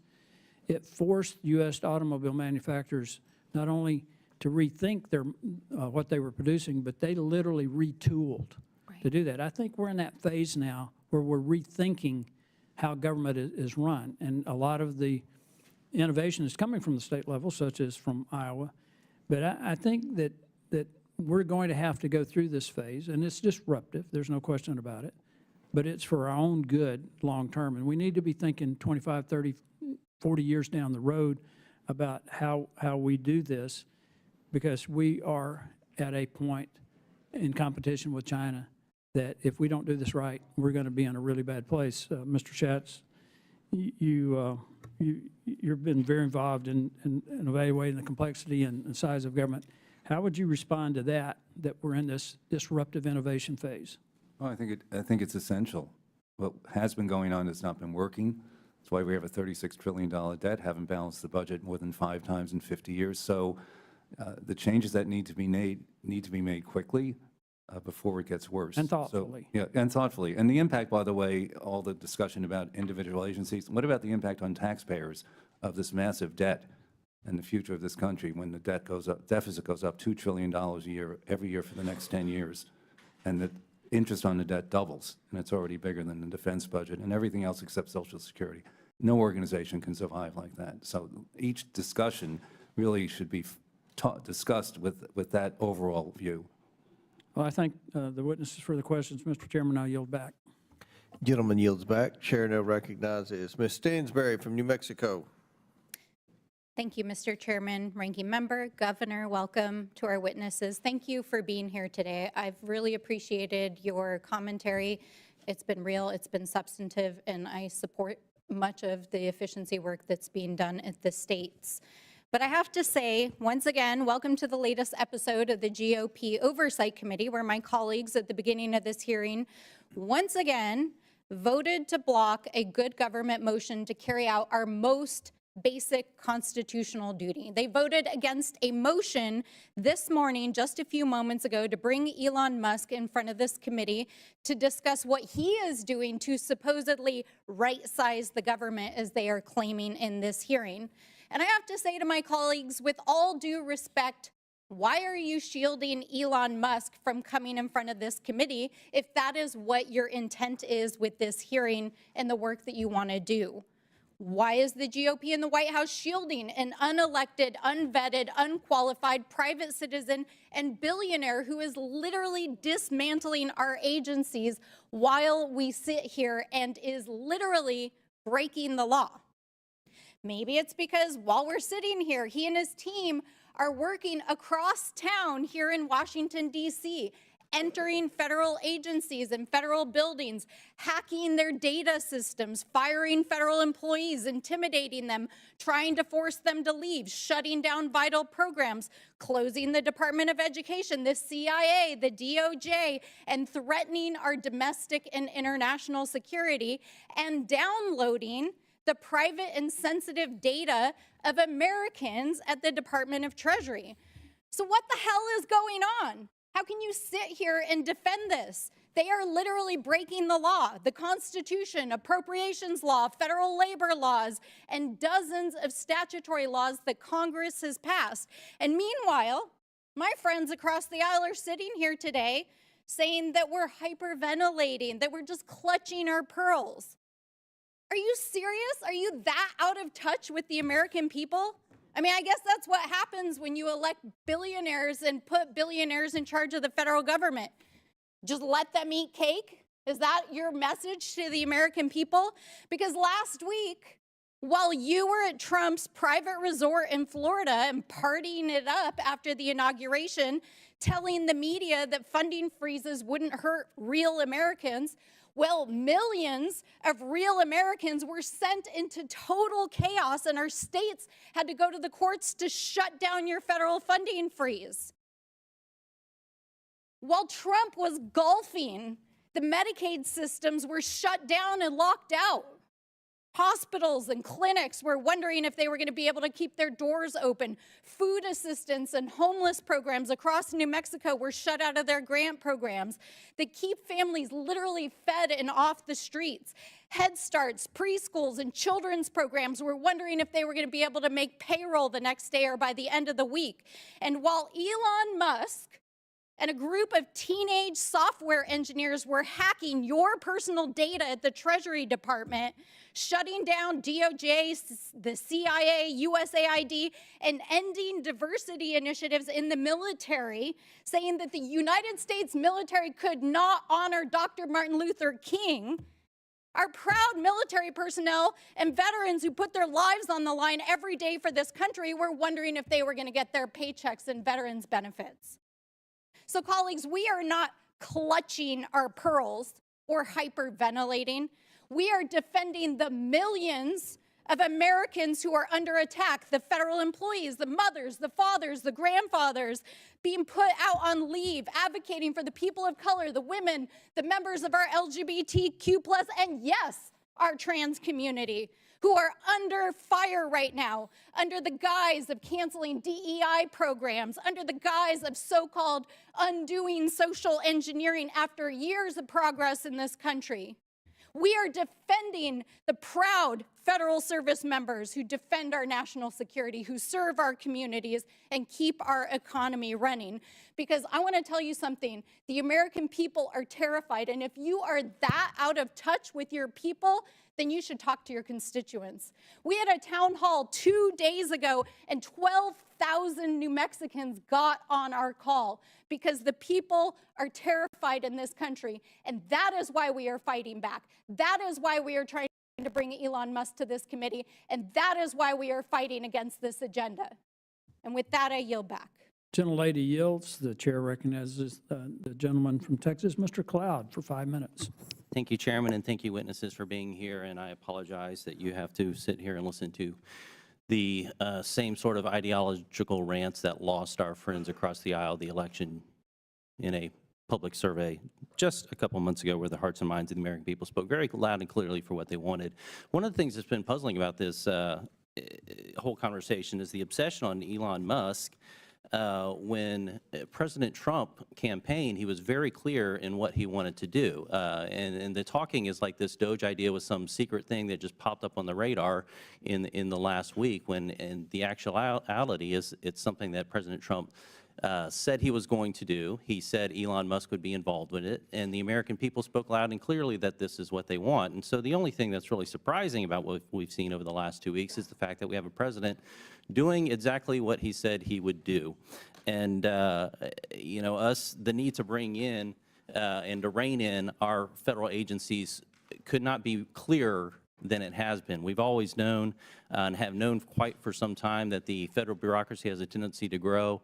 Ronald Reagan once said the closest thing to eternal life we have on earth is a federal agency. And we've seen time and time again throughout our oversight capacities the attitude among much of our federal agencies that they're here permanently and we as elected officials are here temporarily, and that they will do whatever they feel, and if they don't like the policies handed down by the elected executive, that they will ignore it, obfuscate, do everything they can, even to shield data from us.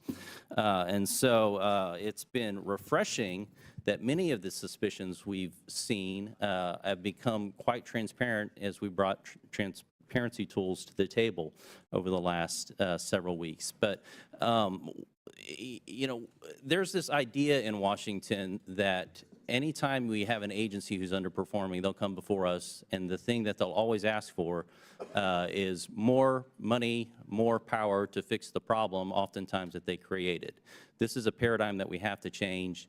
It's been said that you can't solve problems with the same kind of thinking you used when you created them. And so this is really what DOGE is about. And to name a couple points, we can point to the CDC, which has tremendous mission creep since it was started. It was originally purposed to help control malaria, kind of to be a center for data and a hub of information to help people tackle those sort of things. It ended up expanding to the Communicable Disease Center, and eventually became the Center for Disease Control, and now the Center for Disease Control and Prevention, which it has not done a good job at, as we've seen over the last few years through COVID. And now it's trying to embrace such things as climate change and alleged gun violence and systemic racism as Centers for Disease Control. Meanwhile, their basic core function of being able to collect and share data to help the American people, they epically failed at during COVID, when a first-year PhD student from Johns Hopkins created a better tool than the CDC could provide. We could also look at the Department of Education, which has gotten a lot of discussion lately and interest in looking at what's going on, because our schools are failing our kids. That's just the status quo of where we're at in America. And what we can see here is this education funding from the federal government has gone up, student performance has been flat, and compared to other nations has actually gone down. Meanwhile, employment of the education workforce has gone up. So we end up having less people actually teaching teaching in the classroom, and more people administrating, and so we've created an education bureaucracy. Now, Mr. Schatz, did I pronounce that right? You talked about the importance of understanding and looking at the intended results. Are they happening? And that's one of the things that I think we're addressing in DOGE. Could you speak to the importance of making sure that we're addressing the intended results as opposed to just sending money at it? The example of the difference between helping students, perhaps, and helping school systems. Well, the test scores and the higher costs are exactly what I was discussing earlier. If you're spending more on something, you're supposed to get results that match what you're spending the money on. Otherwise, you shouldn't be spending it, whether it's in the government or the private sector. And again, as Congressman Connor pointed out, I did grow up without a Department of Education, as did my whole generation. So the office, Health, Education, and Welfare. The state spent the money. We think they could do a great job. They're competitive with each other. And some programs obviously should be retained, and some should be turned back down to where they can do a much better job and be closer to the people.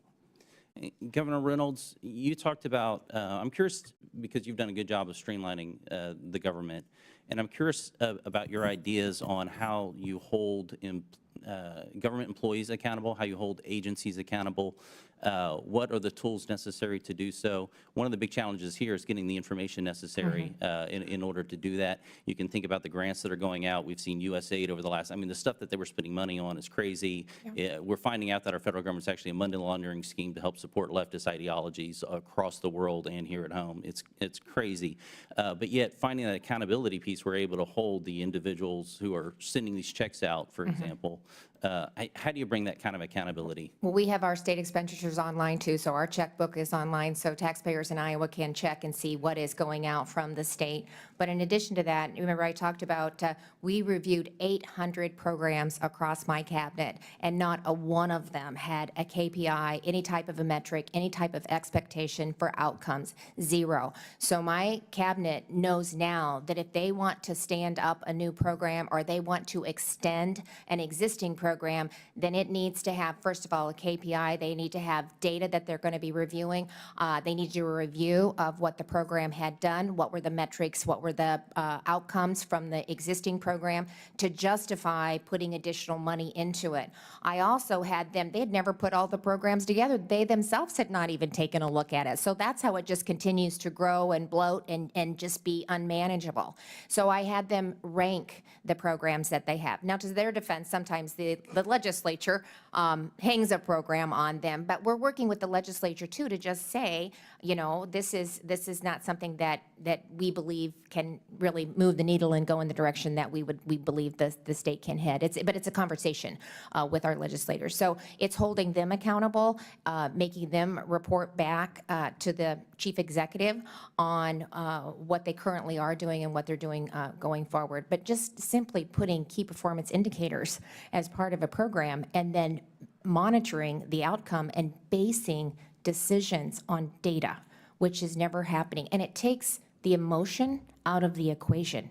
And that's what we need to do. We need to look at programs, we need to look at the outcomes, and if they're not working, then we have to let them go and figure out an innovative and better way that we can get the results that we believe that we can accomplish. Very good. Gentleman's time's expired. Chair recognizes Mr. Garcia from California. Thank you, Mr. Chairman. And I wanted to start by thanking our witnesses for being here. Thank you for hosting this hearing as well. And I wanted to start by just starting with Dr. Resch. It's a very simple question. You can see here an article from the Washington Post. Can you just quickly, so we can take one step back, just mention how much did Elon Musk donate to Republicans in the 2024 election? To Republicans in the last election. To Republicans overall, I do not know. Well over $250 million to the Trump campaign. Right, almost $300 million. And in fact, Mr. Musk was the single largest donor in the last cycle. I'm not sure if you knew that or not in this last election. And here's actually the article in the headline from the Washington Post. Elon Musk puts $277 million into the election. He's $200 billion richer this year. $200 billion richer this year. Now, we also know that just in the month after the election, Elon Musk's wealth increased by $170 billion. It should also not be a surprise to anyone that Elon Musk himself holds $20 billion in contracts with the federal government. Now, the truth is that DOGE isn't really about efficiency or reform. What Donald Trump and Elon Musk are actually engineering is the single largest wealth transfer in history. And to pay for the enormous tax cut that's about to come to this Congress in the months ahead, they need to slash spending by trillions of dollars. In fact, Elon Musk himself has said that he wants to slash $2 trillion, $1 trillion from the actual budget. Now, in Trump's first term, we know that he already had a huge tax cut for the richest Americans and corporations. Now he wants to slash it by 1/3 more. But here's the truth. In order to actually get more funds for their tax cut program, They need to slash trillions. And where are they going to do that? Well, they've started. The Department of Education, the Department of Labor, Veterans Benefits, USAID, and eventually Social Security, Medicare, and Medicaid. Right now, as we know, Elon Musk, the richest man on the planet, is trying to destroy USAID with his Doge team. Now, this is the agency we know that distributes foreign aid, but that's just step one of their plan. Now, of course, we know they're going after the Department of Education. And here's an article from the Washington Post as well. Trump preps order to dismantle the Department of Education as Doge probes data. Now, let me just begin by saying that their mission is to destroy federal agencies like the Department of Ed, to then save money and then transfer that wealth to Elon Musk, his companies, and their billionaire friends through a massive tax cut. Eliminating the Department of Ed would be catastrophic for children all over this country.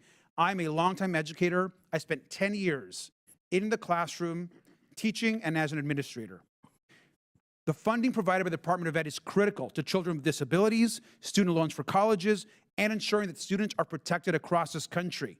The Department of Ed has $160 billion to help kids pay for college, $18 billion for low-income kids at K-12 schools, $15 billion for kids with disabilities, and in most cases, most schools are reliant on the Department of Ed to ensure that students with disabilities or that have additional needs get the education that they deserve. And now all of that is on the line because billionaires and corporations in this country need and want a larger tax cut. So let's be crystal clear about what Elon Musk is actually doing right now. It's a wealth transfer to himself and his billionaire friends. I also just want to note that just recently, and yesterday, in fact, the New York Times reported that now they are accessing the control centers for Medicare and Medicaid services. This can be catastrophic to people across this country. And so this committee, rightly so, has asked and demanded that Elon Musk testify under oath in front of this committee. We know that the law is on the side. We know that what he's doing is unconstitutional. And we demand that he come here and provide answers, not just to us, but to the American public. And with that, I yield back. Thank you. Gentleman yields back. Chair recognizes Mr. Crane from Arizona. Thank you, Mr. Chairman. Mr. Chairman, would it be possible to get some therapy dogs in here for my colleagues on the other side of the aisle? We could ask Mr. Raskin Shrink to... I'm worried about their mental stability.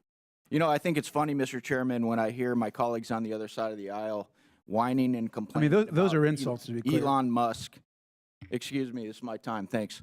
Elon Musk and, you know, how much money he donated to President Trump. Yet I don't recall the same outrage when, you know, billionaires on their side of the aisle like Mark Zuckerberg, George Soros, you know, or any of the other ones that were donating massive sums of money to their side of the aisle. Mr. Resch, I want to start with you real quick. I read something you stated in your testimony. You said, rather than a bloated bureaucracy, we face a workforce stretched too thin, forced to oversee an increasingly complex web of outsourced operation with limited personnel and resources. Is that correct? Did you say that in your testimony, sir? Yes, sir. I'd like to read you a list of priorities over at USAID right now, one of the agencies that Elon Musk, who's triggered my colleagues on the left so much, the Agency for International Development, which had a budget of over $40 billion in fiscal year 2023. This is not a exhaustive list. It's a very small list, but $1.5 million to advance diversity, equity, and inclusion in Serbia's workplaces and business communities. $2.5 million for electric vehicles in Vietnam. $2 million for sex changes and LGBT activism in Guatemala. $6 million to fund tourism in Egypt. Hundreds of thousands of dollars for a nonprofit linked to designated terror organizations, even after an inspector general launched an investigation. Do you still stand by your comments, sir?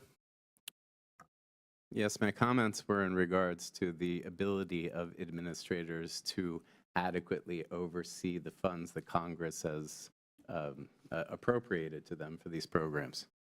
Yeah, so you don't think this is a bloated workforce when we're spending money overseas like that? Sir, are you aware that we're over $36 trillion in debt, Mr. Resch? Yes, I certainly am. Okay, so you still stand by your comments that this isn't a bloated federal workforce? The federal workforce represents 4% of the entire budget. For every Sir, do you know how much? Do you know what the annual deficit is every year? Please. It's over $2 trillion. I understand that.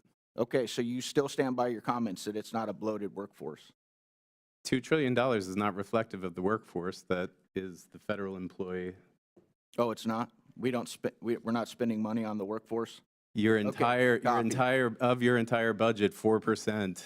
If you cut the entire workforce, 4% would be reflected. Do you know why often we use private companies and contractors in the federal government, sir? Because you can actually fire them. It's a lot easier to fire them if they're not performing. Sir, have you ever ran a large organization or a small business? No, I have not.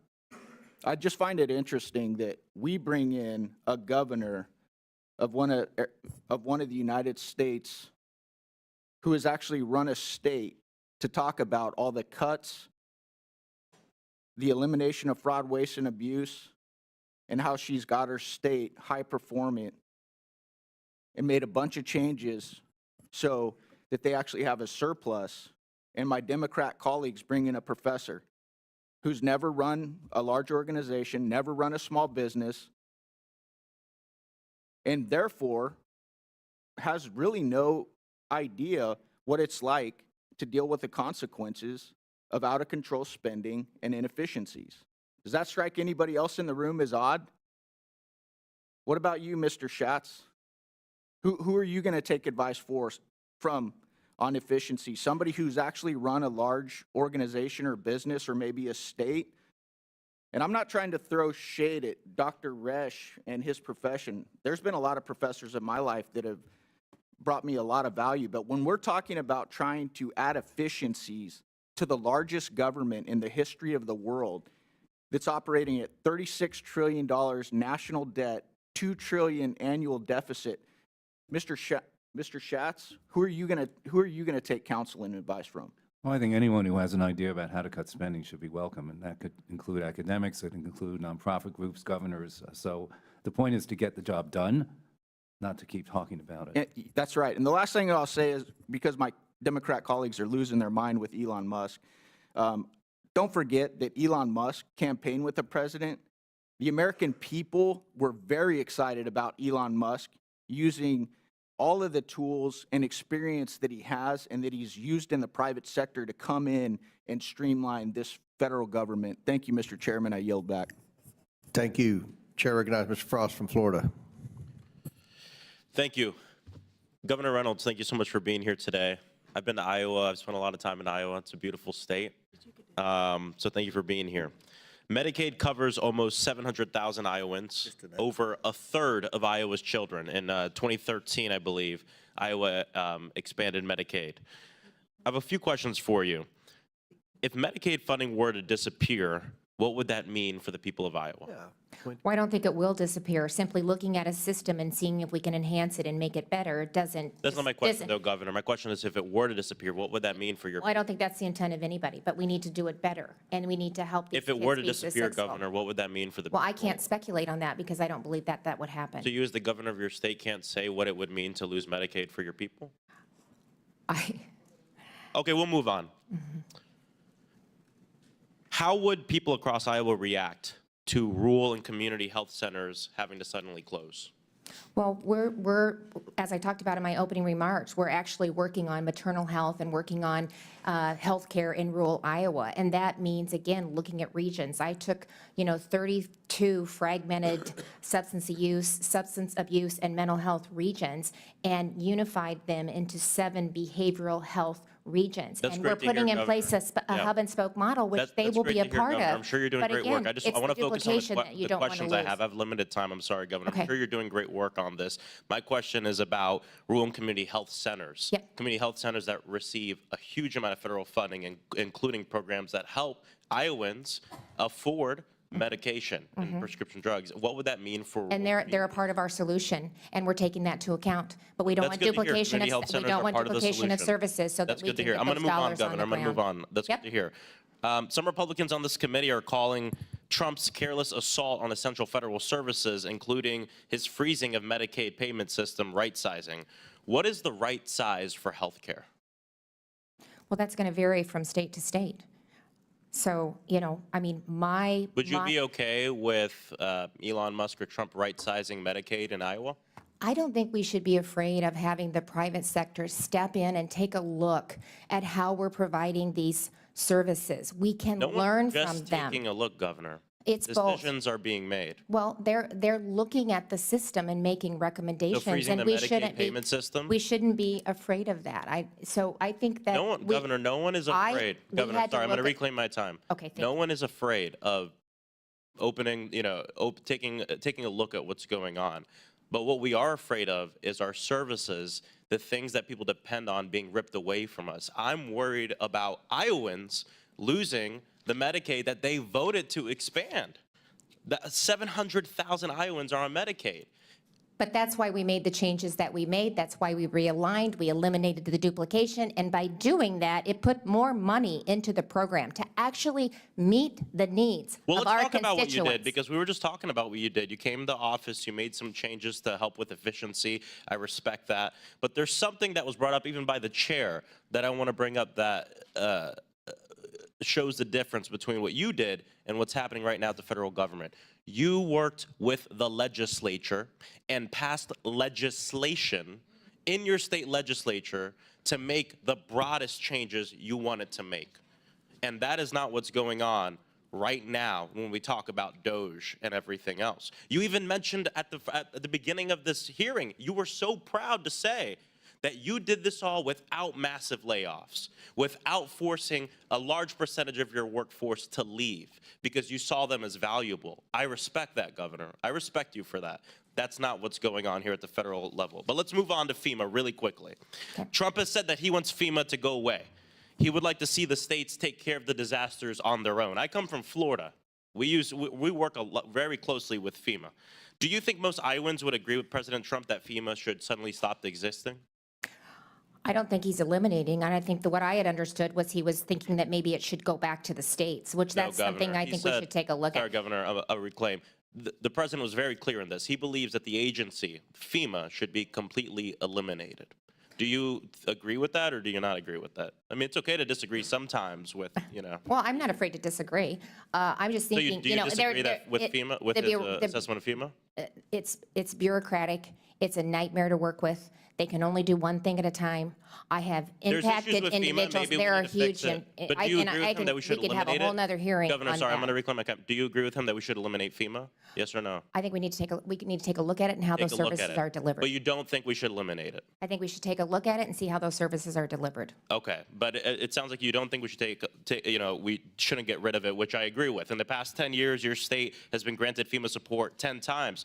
President Trump in 2018 denied you a claim after flooding and horrible weather patterns that happened in Iowa. You said you were extremely disappointed and that the people of Iowa needed FEMA's help. That was your quote. And so thank you. I'm glad you're here to talk about the things you did in Iowa. I hope President Trump can look at the way you did things and working with your legislature the way it's supposed to work to make the changes instead of letting a wealthy billionaire donor go in and make the changes himself. I yield back. Chair recognizes Chairwoman Green from the state of Georgia.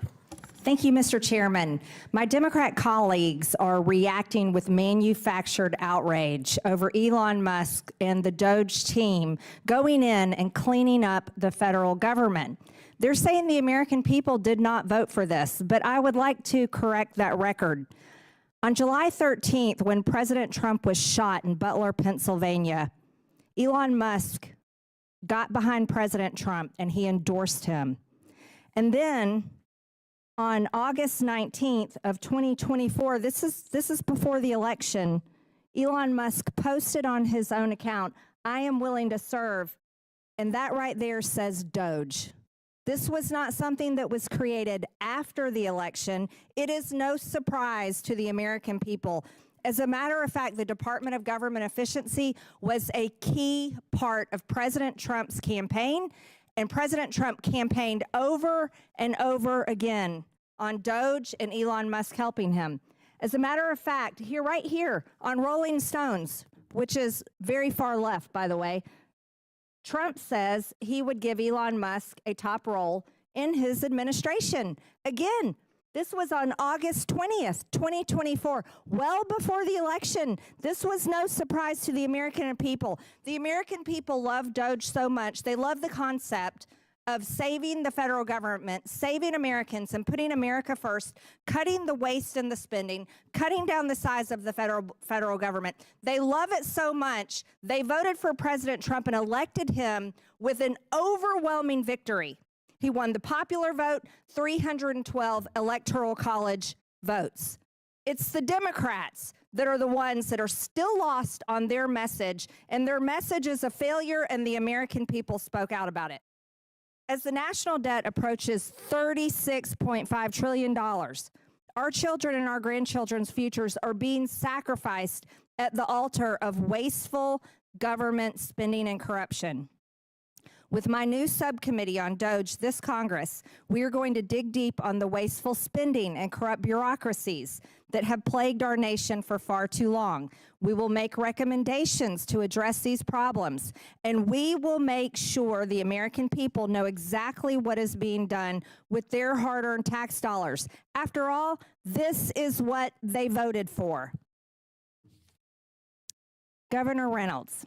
In Iowa, the state legislature passed a bill in 2023 that lowered the number of cabinet-level departments from 37 down to just 16. So I'd like to ask you, did this make the Iowa government more efficient or less efficient? More efficient. Not surprised. Is the Iowa government still able to provide all the services your constituents require of you? We're actually doing a better job of it and putting more money into the programs or returning it back to the taxpayers. Amazing. It sounds like DOGE has already worked in Iowa. Has your state lost money or saved money since reorganizing its government? $217 million, surpassing our 4-year projection in the first 18 months, and that's conservative. We're going to continue to see savings, and that's how I'm going to continue to reduce the tax burden on our taxpayers. That is incredible. That's what all of America wants.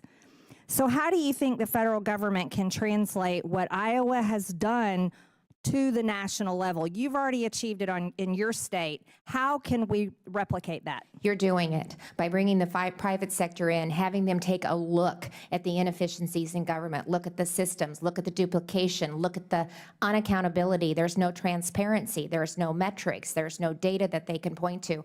We're standing up Iowa DOGE. We want to be a partner in that because I think it's really important that the federal government and the state government and the local governments work together to really implement transformational change. This is an incredible opportunity. I have so much respect for President Trump to put this initiative forward. He received an undeniable mandate in this last election, as did we. We now have supermajorities in both the House and the Senate, the governor's office, and an entire Republican delegation that we've sent out to Washington, D.C. We did just what President Trump does. We told Iowans what we were going to do, and we followed through with it. And that is what Americans expect, and that is why 77 million people said that President Trump is who we want to restore America's greatness. I absolutely agree with you, Governor Reynolds. Thank you. Mr. Schatz, in all your years at your organization, can you give some of the most egregious examples of government spending you've seen? And I know that's hard to come up with a few because there's a lot. I talked earlier about broadband programs. It's not necessarily a wasteful expenditure, meaning something isn't trying to be. There were 133 broadband programs in 15 agencies. There are people that are still not connected, I am sure, also in Iowa. $42 billion for the BEAD program. Not a penny has been spent. We want people to be connected to the internet. It's critical for our future. But unless those programs are consolidated and someone figures out which ones are working best, we're not going to achieve that objective. It seems simple, but again, the problem here has been, as it usually is, something isn't working, spend more money, create another program, don't take the time to look at how it's working, and that's what DOGE and your subcommittee is going to do. And we're happy to help any way we can, by the way. Thank you, Mr. Schatz. And you're right. Under the Biden administration, they actually canceled contracts with Starlink, which are far less expensive, and then never built out the infrastructure for broadband. True failure for the American people. Giant waste of money. Thank you, Mr. Chairman. I yield back. Gentlelady yields back. Chair recognizes Ms. Lee from Pennsylvania. Thank you, Mr. Chair. I am afraid that we are witnessing the biggest con in real time. Our federal government is being fleeced by a handful of billionaires at the expense of everyday people. They're what we call unelected billionaire oligarchs, and they are not trying to right-size the government. They're not trying to make things more efficient or improve services. They want to eliminate their competition and grow their private coffers. The collective net worth of the president's cabinet is over $460 billion. That is unprecedented in our country's history, even counting the days of the robber barons or when the only folks who could serve in government were landowning wealthy white men. This isn't just government by the top 1%. It is government by the top 0.0001%. And these aren't just disinterested outsiders who are benevolent volunteers coming in to help us situate our government, right? These are people who have conflict of interests. They have financial stakes. They are even tied to litigation against the very agencies that they have been tasked to lead. Musk alone has nearly 100 government contracts across 17 federal agencies that total $3 billion. By all accounts, Musk is now running rampant through our federal agencies, accountable to no one, and doing what he pleases with federal systems and data with no transparency and no oversight. It's still unclear if he has security clearance or if he's passed a background check. He certainly hasn't filed any financial disclosures. This is absolutely outrageous, and Americans are rightfully mad. This is the Committee on Oversight, one of the most important committees, particularly in this era, yet Republicans did not bring Elon Musk, the private citizen, given access to all other private citizens' data, and the one leading all of this chaos. And just this morning, they blocked our efforts to bring him in. Musk has a bunch of 20-something-year-old child cronies accessing highly sensitive information and technology at the Office of Personnel Management, the General Services Administration, and Department of Treasury. They also have not been invited to testify before us today.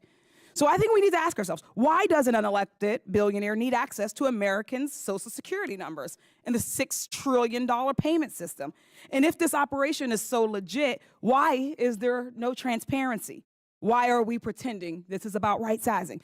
The only logical answer is greed and corruption. Dr. Resch, do you agree that there is a corruption risk with this level of unaccountable access and that Musk could use this data to gain an advantage over his competitors?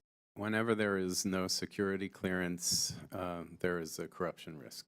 Whenever there is entanglements in terms of being a contractor or a contracted entity and a regulated entity, but with access to data or unfettered access to protected government data, there is a risk of corruption. Thank you so much. Beyond Musk and the rest of the cabinet appointees, just look at the powerful tech CEOs who had front row seats to Trump's inauguration and also have financial stakes with the very agencies that Trump is now looking to fundamentally overhaul. Nearly every executive action taken so far has been designed to make corruption easier. In the first week alone, Trump fired 17 inspectors general across 18 agencies. These are nonpartisan watchdogs, and this includes the one from the Treasury Department who could have served as a guardrail against Musk's efforts. The hiring freeze, stopping federal spending, and trying to strong-arm federal workers to leave their jobs are all actions designed to make our government fail and move things over to the private sector, further fattening the bank accounts of these billionaires, these unelected billionaires. They'll consistently tell you that private is better, but meanwhile, the poverty gap keeps growing, and they keep laying off people. While Americans' wages remain low, their multi-million-dollar bonuses keep getting bigger. Republicans are pushing these cost cuts so they can pay for their tax cuts. Working-class Americans will not be benefiting from those tax cuts. But Musk, these tech billionaires, and Trump's wealthy cabinet officials, they certainly will. Meanwhile, working-class Americans will be paying the price in jobs, in lack of regulations, and in the loss of government services like Medicare and Social Security. Instead of a federal government designed to serve all the people, Trump is doing everything he can to turn the government into a tool to serve just one group, the rich oligarchs he calls his friends. Thank you for your time. I thank you. Thanks to the panel, and I yield back. Gentlelady yields back. Chair recognizes Mr. Timmons from South Carolina. Thank you, Mr. Chairman. And I want to thank the witnesses for being here today. I do my best to work across the aisle whenever possible. And I think that that is how this place is supposed to work. I try to earn the respect and the trust of all of my colleagues. I am sickened by the way that the left is categorizing and lying about what Elon Musk is doing in the federal government. I'm going to say what's true, and then I'm going to debunk their ridiculous lies. Number one, President Trump hired Elon Musk. He is a federal employee. He does not make enough to trigger financial disclosures. Those are the rules. If you don't like them, file a bill to change them. He has hired people to seek out waste, fraud, and abuse throughout all government agencies. He leads a team within the administration that has smaller teams across all of government. Their job is to bring sanity to this process. They don't have to be Senate confirmed because they don't make enough money and they're not in positions of control. They are in advisory positions. Their objective is to give a menu of options to the President, to the Secretary of Treasury, to the Secretary of Defense, to all the different agency heads who are Senate confirmed, of ways to conserve taxpayer dollars. That's what this election was about. We got $36 trillion in debt. We run a $2 trillion annual deficit. This is unsustainable, and the American people have spoken. So what is he and what are his teams doing? They're creating systems to track sources and uses. We haven't done that. When a government agency goes to the Treasury and says, we want this money, there's no system through which they actually can say, all right, Congress appropriated, authorized it, and what are you going to use it for, and then track all that. So what are they doing? They're creating systems to make sure that the money is going where it's supposed to go. And guess what? The Democrats are losing their mind. He's also creating systems to ensure accountability. All of this is going to be public. All of this is going to be public. And he's proven that he can turn around businesses that are failing, and he has offered his time to try to save this country. So I guess first, just ridiculous lies that are being told. Elon Musk does not have access to Americans' personally identifiable information at Treasury. He just doesn't. You have career bureaucrats that are mad that they're losing their jobs because they're no longer useful in the future of this government because they've gotten us in this situation. I had dinner with Treasury Secretary Bessent, and he assured us that all that the DOJ employees at Treasury were doing was checking sources and uses to make sure that money authorized and appropriated by Congress is being spent on what it's supposed to be spent on. The fact that we haven't done that yet in 2025 is insane. So while people call my office and say, oh, Elon Musk has my records, that's a lie. It's a lie from the flailing bureaucracy that is no longer useful because technology can solve all these problems. Will the gentleman yield for a clarifying question? Sure, go ahead. Can you help us understand, based on what you're explaining here, then why nearly 2 million federal workers received an email from OPM with Elon Musk's letterhead, A Fork in the Road? You know, okay, so I'm sorry. I'm debunking the fact that people are calling my office saying that he has access to, that he has access to their tax records, which he does not. The Treasury Secretary said that you do not know better than the Treasury Secretary, and angry bureaucrats don't know better than the Treasury Secretary. That's our system of government. We won the election. Elon Musk is the politically appointed and Senate-confirmed Treasury Secretary says you're wrong. So until you get actual data. Elon Musk is bragging about it on his Twitter, y'all. Go on his Twitter. Twitter. All right, so I have an article here in Politico. Elon Musk's Twitter, you guys. I'm reclaiming my time. Thank you. This is an article in Politico that was written after the dinner that we had Monday night with the Treasury Secretary, where he confirmed to the House Financial Services Committee that Elon Musk does not have access to American taxpayers' personal data. So I'm going to say it one more time. Everybody that's calling my office, everybody's flipping out, the media that's lying about this. The DOJ employees do not have access to American citizens' personally identifiable information. Their only goal is to track sources and uses and make sure that the money that we're spending is going where it says it's supposed to go. This is shocking. It hasn't been done yet, but they're doing it now, and this is just the beginning. Again, I'd say buckle up, because this is going to keep going, and we're going to save this country, and we're going to get out of this ridiculous financial situation we're in. With that, Mr. Chairman, I yield back. Gentleman yields back. Chair recognizes Ms. Crockett. Thank you so much, Mr. Chair. It's the faux outrage for me. It's as faux news that I'm hearing, because somehow you guys, and when I say you guys, I am referring to my Republican colleagues, pretend as if you are the heroes of the story. But let me remind you who set the House on fire. It was y'all. So let me go ahead and handle these receipts, because I know that I always have to have proof, even though I guess our education system is failing us, because it seems like facts don't seem to faze people that vote for y'all.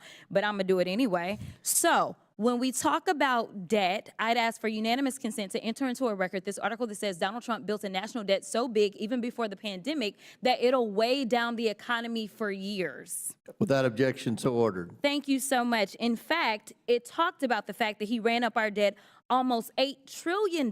It was estimated to be $7.8 trillion at that time. And this is it's actually the third biggest increase ever under any presidential administration. So I don't understand how y'all gonna play the heroes. I also want to just kind of be clear about some basic level setting of civics, because it seems like civics is evading us. And listen, Governor, I actually appreciate you. I know that in today's times, for whatever reason, if you got a D or an R in front of your name, it has to be all hostile. Listen, I am a former business owner. If I was not sitting in this seat, I would still have my law firm, but you know, we have rules, right? So I'm not allowed to practice law. I'm not allowed to do a lot of other things, because ethics decides that that's not really a good thing, to make sure that the American people can trust that I don't have any divided interest. In fact, we do that for people that run our treasury typically. So I'm curious to know if you have an elected treasurer in your state. And you do, actually. We do. I know you do, because I looked him up. And I'm curious to know. So it's my guess that he's the one that actually controls all of the treasury systems that you have, correct? Some of the investments. He controls some of the investments, but also monies that need to be disseminated by the state, that's done by him, correct? Department of Management in the Treasurer's Office. Okay. In the Treasurer's Office. Two separate agencies. Okay. But you have an agency that does that, correct? Yes. Okay. And as you are having this agency do that, these are people that have some sort of ethics that they have to follow, I'm sure. I'm going out on a limb, because I don't know how anything works in Iowa. I'm just being honest with you. Yes. Okay. Here is the deal. I want the American people to understand that Democrats are not against efficiency. In fact, the last time that this country actually ran to the extent that there was a balanced budget and actually there was a surplus, it was a Democrat in the White House. His name was President Clinton. So we are not against this. What we are against is this idea that we will evade the Constitution, or we will evade our own constitutional. In fact, it's not even an invasion. At this point, it feels as if y'all have just decided that y'all are going to castrate your constitutional duty and hand it over to someone who is unelected. It doesn't matter how many cheerleaders he had on the field campaigning for him. That doesn't mean that he gets to go in and sit atop any of our agencies. And the fact that we had a vote today and we asked to bring him in because we have a constitutional duty, we all took our oath, and maybe some of y'all just don't take it seriously. But I take it seriously when I take an oath to do a job, and my job is to look out and make sure that we don't have any kings or queens in this country. But it seems like y'all have decided that it's going to be Mr. King and his queen, and y'all can pick which one is which. But either way, I want to also talk about, Governor, I'm curious to know if you know the answers to these questions. Which party controls the White House? Republican. Which party controls the Senate? Republican. Which party controls the House? Republican. Is that about what the makeup is in Iowa? Yes. And that has allowed you to be able to get your agenda across, correct? Yes. And you haven't had to bring in somebody to basically usurp any types of norms because you worked through the process, correct? Well, I did executive orders, Yes or no? 2080 Yes or agreements, no? and then Yes- went yes to the or no? Because legislature we've as only well. got It wasn't all of the above. I'm going to reclaim my time because I All of only the got above. so much time left. All of the I above. also want to point out that you specifically talked about that you recently had 3 national declarations for disasters, and I want to enter into the record a unanimous consent. Trump moves to abolish FEMA, shift disaster response to states. Without objection. And my Order. final unanimous consent I'd ask says that Mike Johnson's budget plan is at risk of collapse, even though we know that y'all control all 3 levers of government. So if this is what y'all want to do, then go ahead and clean it up and fix it and just go through the process. And honestly, there's nothing that we will be able to say about it. Order. And with that, I will yield. Okay. Without, all right. Thank you. Gentlelady's time's expired. Chair recognizes Ms. Boebert from Colorado. Thank you, Mr. Chairman. The outrage here has been absolutely unhinged. As we've seen in the media, we're seeing Politico, who's laying folks off, and as they're being defunded of American tax dollars, they can no longer sustain themselves. And so the outrage is just going to continue from those who are no longer going to be able to support their businesses from American taxpayers, and we simply want accountability. We want oversight. This is the Oversight Committee, and unfortunately, Congress has done a crap job of oversight and accountability over quite some time, I would say decades, and that is why we have this new commission that is created, and Americans are grateful for it. President Trump campaigned on having this DOJ commission to have oversight and accountability, and it is our responsibility to codify what happens. I am pleased with the expedited efforts that have taken place to really get this out in the open and expose to the American people what their money is actually being sent to. And let's just be honest with the American people. Unelected bureaucrats have been funneling their hard-earned taxpayer dollars to ridiculous and even malicious causes. DOJ is doing the hard work to uncover the truth and make our government work for the people rather than funding policies that are actively hurting them. For example, Dr. Resch, in your testimony, you state that the recommendations from the Department of Government Efficiency will exacerbate public health crises. How is that the case when DOJ is advocating to defund EcoHealth Alliance, which was involved in the research in the Wuhan lab that created coronavirus, that created this global pandemic that killed people and ended the livelihoods of many others? My statement was in reference to across-the-board firings without specific I think government employees have been given the option. They can have an.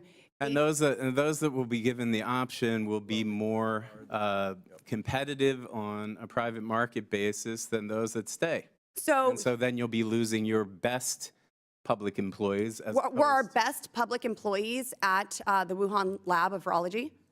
Were those our best employees? Was that where our funding was going, to the best and the brightest who started a global when pandemic? you make a 20% across the cut without any I think there's been a lot of discrimination inefficiencies, and I'm excited to see where this goes and the exposure of that. And Dr. Resch, the last administration weaponized NGOs to aid and abet illegal aliens across and within the interior of the United States. We saw millions of taxpayer dollars being funneled to NGOs that were spent on plane and bus tickets, hotel rooms, and even to coach illegal aliens on how to illegally stay in the country. Heck, we have a congresswoman who is currently coaching illegal aliens on how to stay in the country, what terms to use, even if they are untruthful. Now, Dr. Resch, how does transporting millions of unvetted illegal aliens into our country make America safer? And how does stopping the funding of those NGOs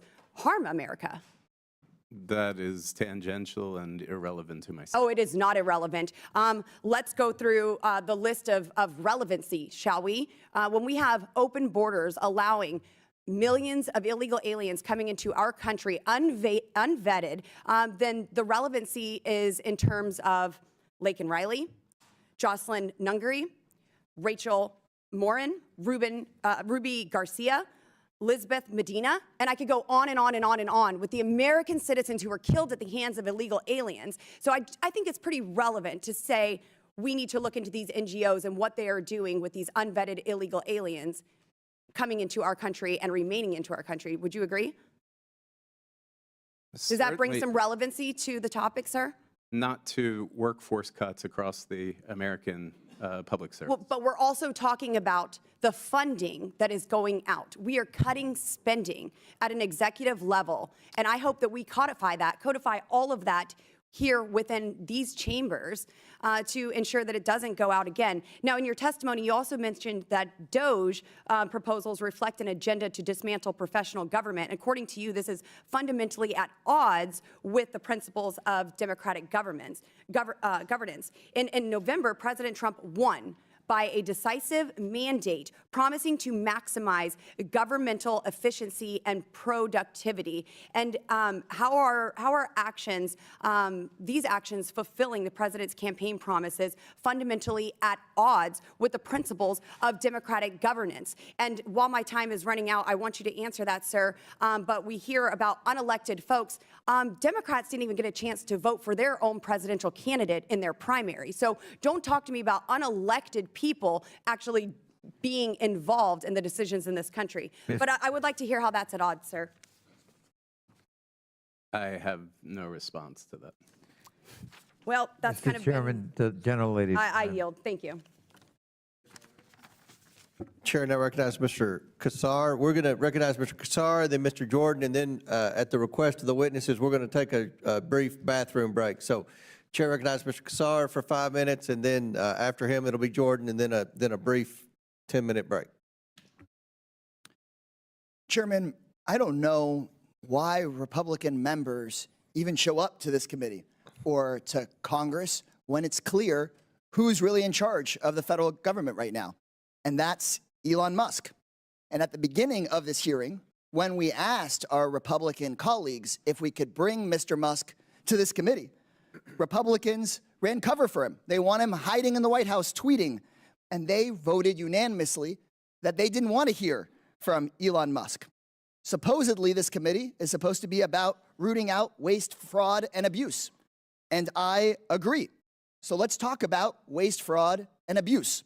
The biggest fraud in U.S. government right now is Elon Musk pretending to care about efficiency when what he cares about is taking your taxpayer dollars, taking your Medicare, taking your Medicaid, taking your Social Security, and enriching himself and his billionaire buddies with it. The biggest abuse in the U.S. government right now is Elon Musk getting $154 billion richer since the election just a few months ago, while consolidating unprecedented power over your money and your government. Mr. Musk invested $227 million in Trump's election and is making billions off of it. That's waste. That's fraud. That's abuse. And speaking of waste, another waste is my House Republican colleagues showing up because they waste their time. They won't speak out about any of these abuses against working people and taxpayers. This is the Oversight Committee, and there are 17 independent inspectors general. They are watchdogs. They are the oversight arm of the federal government. And Trump and Musk illegally fired 17 of them, including a watchdog that was investigating one of Musk's companies. And what I've heard from House Republicans is either silence or defending that kind of behavior. You guys know that it's embarrassing and it's wrong, and that's why you voted to not have Musk here before us. Elon Musk is not doing anything to make government more efficient for working people. He's using his position to more efficiently raid your taxpayer dollars to enrich himself and his friends. I'm told that this hearing is about right-sizing government. So I propose that we start right-sizing our federal government by firing the most dangerous man in it, and that's Elon Musk. To protect our taxpayers, we should fire Elon Musk. To keep American Social Security numbers private, fire Elon Musk. To protect Medicare and Medicaid, fire Elon Musk. To save schools and our jobs, fire Elon Musk. And to protect the idea that American people have a government for the people and by the people, and not for the ultra-rich and by the ultra-rich, we must fire Elon Musk. Attacking working families is nothing new for him. Mr. Musk's biggest factory sits in my district. And the first thing I did after I was elected to Congress was to call for an OSHA investigation into the injuries and deaths of workers building that very factory. Those were investigations to be launched by the Department of Labor, where later today, we're hearing that Musk's minions are going to go and maybe start shutting down parts of that key agency that is built to oversee big corporations and defend the interests of workers. Musk's companies, like Tesla, have been sued and found liable for many labor violations. Screwing over working people is just part of the game for him. He has been found liable for improperly giving not safety training to construction workers and withholding wages. OSHA fined Tesla for exposing workers to hazardous chemicals without proper training and monitoring. OSHA opened up investigation into deaths of workers at the Tesla Gigafactory in 2024. SpaceX, another one of Musk's companies, was found responsible for the deaths of one of their workers, Lonnie LeBlanc, due to head trauma that he got on the job. So now Musk has seemingly unlimited power to take advantage not just of his own employees, not just of American consumers, but of all Americans. Unlimited power to Americans' data. Unlimited power to choke off funding meant for Americans and the programs that people count on. Enough is enough. But thankfully, our country isn't one of Musk's companies. Our country is ours. A billionaire whose career is built on the abuse and exploitation of workers should not have unlimited power in this country. He should be before this committee. And when he comes before this committee, if somebody wants to do the right thing, all you got to do is turn on your mic and say, fire Elon Musk. Thank you, Mr. Chairman. I yield back. Gentleman yields back. Before I recognize Mr. Jordan, Ms. Boebert, did you have a Yes, Mr. Chairman, I have a document I'd like to submit for the record. proceed? So this is a press release from the White House at USAID. Waste and abuse runs deep, and just some examples: $2.5 million for electric vehicles in Vietnam, $47,000 for a transgender opera in Colombia, $32,000 for transgender comic books in Peru, $2 million for sex changes and LGBT activism in Guatemala, $6 million to fund tourism in Egypt, and these are just some of the many, many examples. And I would like to submit that to the record. Without objection? Thank you. So ordered. Chair now recognizes the chairman of the House Judiciary Committee for 5 minutes. Thank you, Chairman. Mr. Schatz, is the federal government too big? Yes, the expenditures certainly are, which makes the entity itself too $7 big. trillion in annual spending, 400 agencies and sub-agencies, 1,000 boards and commissions. I think anyone, maybe even the people on the other side of the aisle, I think anyone would say, almost everyone would say, that's too big. And when you have big government, does big government have a tendency to spend taxpayer money on stupid things? That's part of the reason that we're here, and it's one of the things that Citizens Against Government Waste has been documenting for many, many years. You've been highlighting this for like 100 years. I mean, I've known you for a long time. Organization, God bless you for persisting. Organization, 41 years. I've been there 39. And when you spend money, when you're the person spending money on something stupid, you just assume, you would just kind of hope that people don't really notice that, right? If you're in the government and you're spending, what did Ms. Boebert just say, $32,000 for a transgender comic in Peru, $16 million in gender development office. You're spending money on stuff like that. You just kind of hope that people probably don't notice that. Is that probably fair to say? That's kind of human nature, I would think. Well, that's part of the problem, is that the taxpayers don't know exactly how the money is being spent because there is not the transparency that, for example, Iowa, Ohio, Arizona, and other states have. And you should be able to push a button and find out how your tax dollars are being. And so it's understandable why everyone on the left, all the proponents of big government, all the supporters of big government, all the people getting the taxpayer money from big government, it's understandable why they are attacking Elon Musk, because he's pointing out the stupid things that government spends money on. Is that fair to say? Well, he's not making it up, and in fact, many of the recommendations he's making Great point. He's not making it up. He's citing every single thing. Right. Go on, I'm sorry. Yeah, no, it's there. I mean, look, the Department of Education has been something that was recommended by President Reagan to be eliminated, and many others since then. U.S. Digital Service, U.S. Doge Service. Digital Service was duplicating the private sector. Same with 18F at GSA. So he's already helped save money by doing that. So Democrats, instead of saying, yeah, we should probably not spend $32,000 for a transgender comic in Peru. Yeah, it's probably not a wise expenditure of taxpayer money to have Sesame Street played in Baghdad, Iraq. It's on all that list. Instead of saying we should figure out how we stop that, they're saying, no, no, no. We got to stop the guy who's pointing out the stupid things that government's spending money, taxpayer money, the money that people in the 4th district that I represent, their money on these kind of stupid things. Now it's being reported that there's something even maybe worse going on. It's been reported today that media outlets were paid millions of dollars by USAID. Now, the media outlets are saying this is for subscriptions to their publication, but I find that interesting. And one of the particulars that's pointed out, the FDA paid Politico $517,000 for 37 subscriptions. That seems kind of high to me. Does that seem that way to you, Mr. Schatz? Doing the math quickly, that seems excessive, yes. Yeah, that seems a lot for now. Maybe there's some explanation here. Maybe this, maybe Politico is so darn important that it costs that much and taxpayer money should be spent for it. But I find that interesting, particularly $517,000 for 37 subscriptions when it's the press, the government paying the press. Does that in some way maybe jeopardize what the press, the free press that we're supposed to have in our great country? Well, it's certainly something that taxpayers probably didn't know until today. I didn't know that. Didn't know until today, and it's also government paying the press that kind of money. 37 subscriptions will give you $500,000. Might Politico write favorable things about the particular administration who's paying that money? I don't know. I'm not saying that happened, but you can sure look at some of the things that's been reported by some of the press, particularly Politico, and you can't help but ask that question. Governor Reynolds, I got like 50 seconds.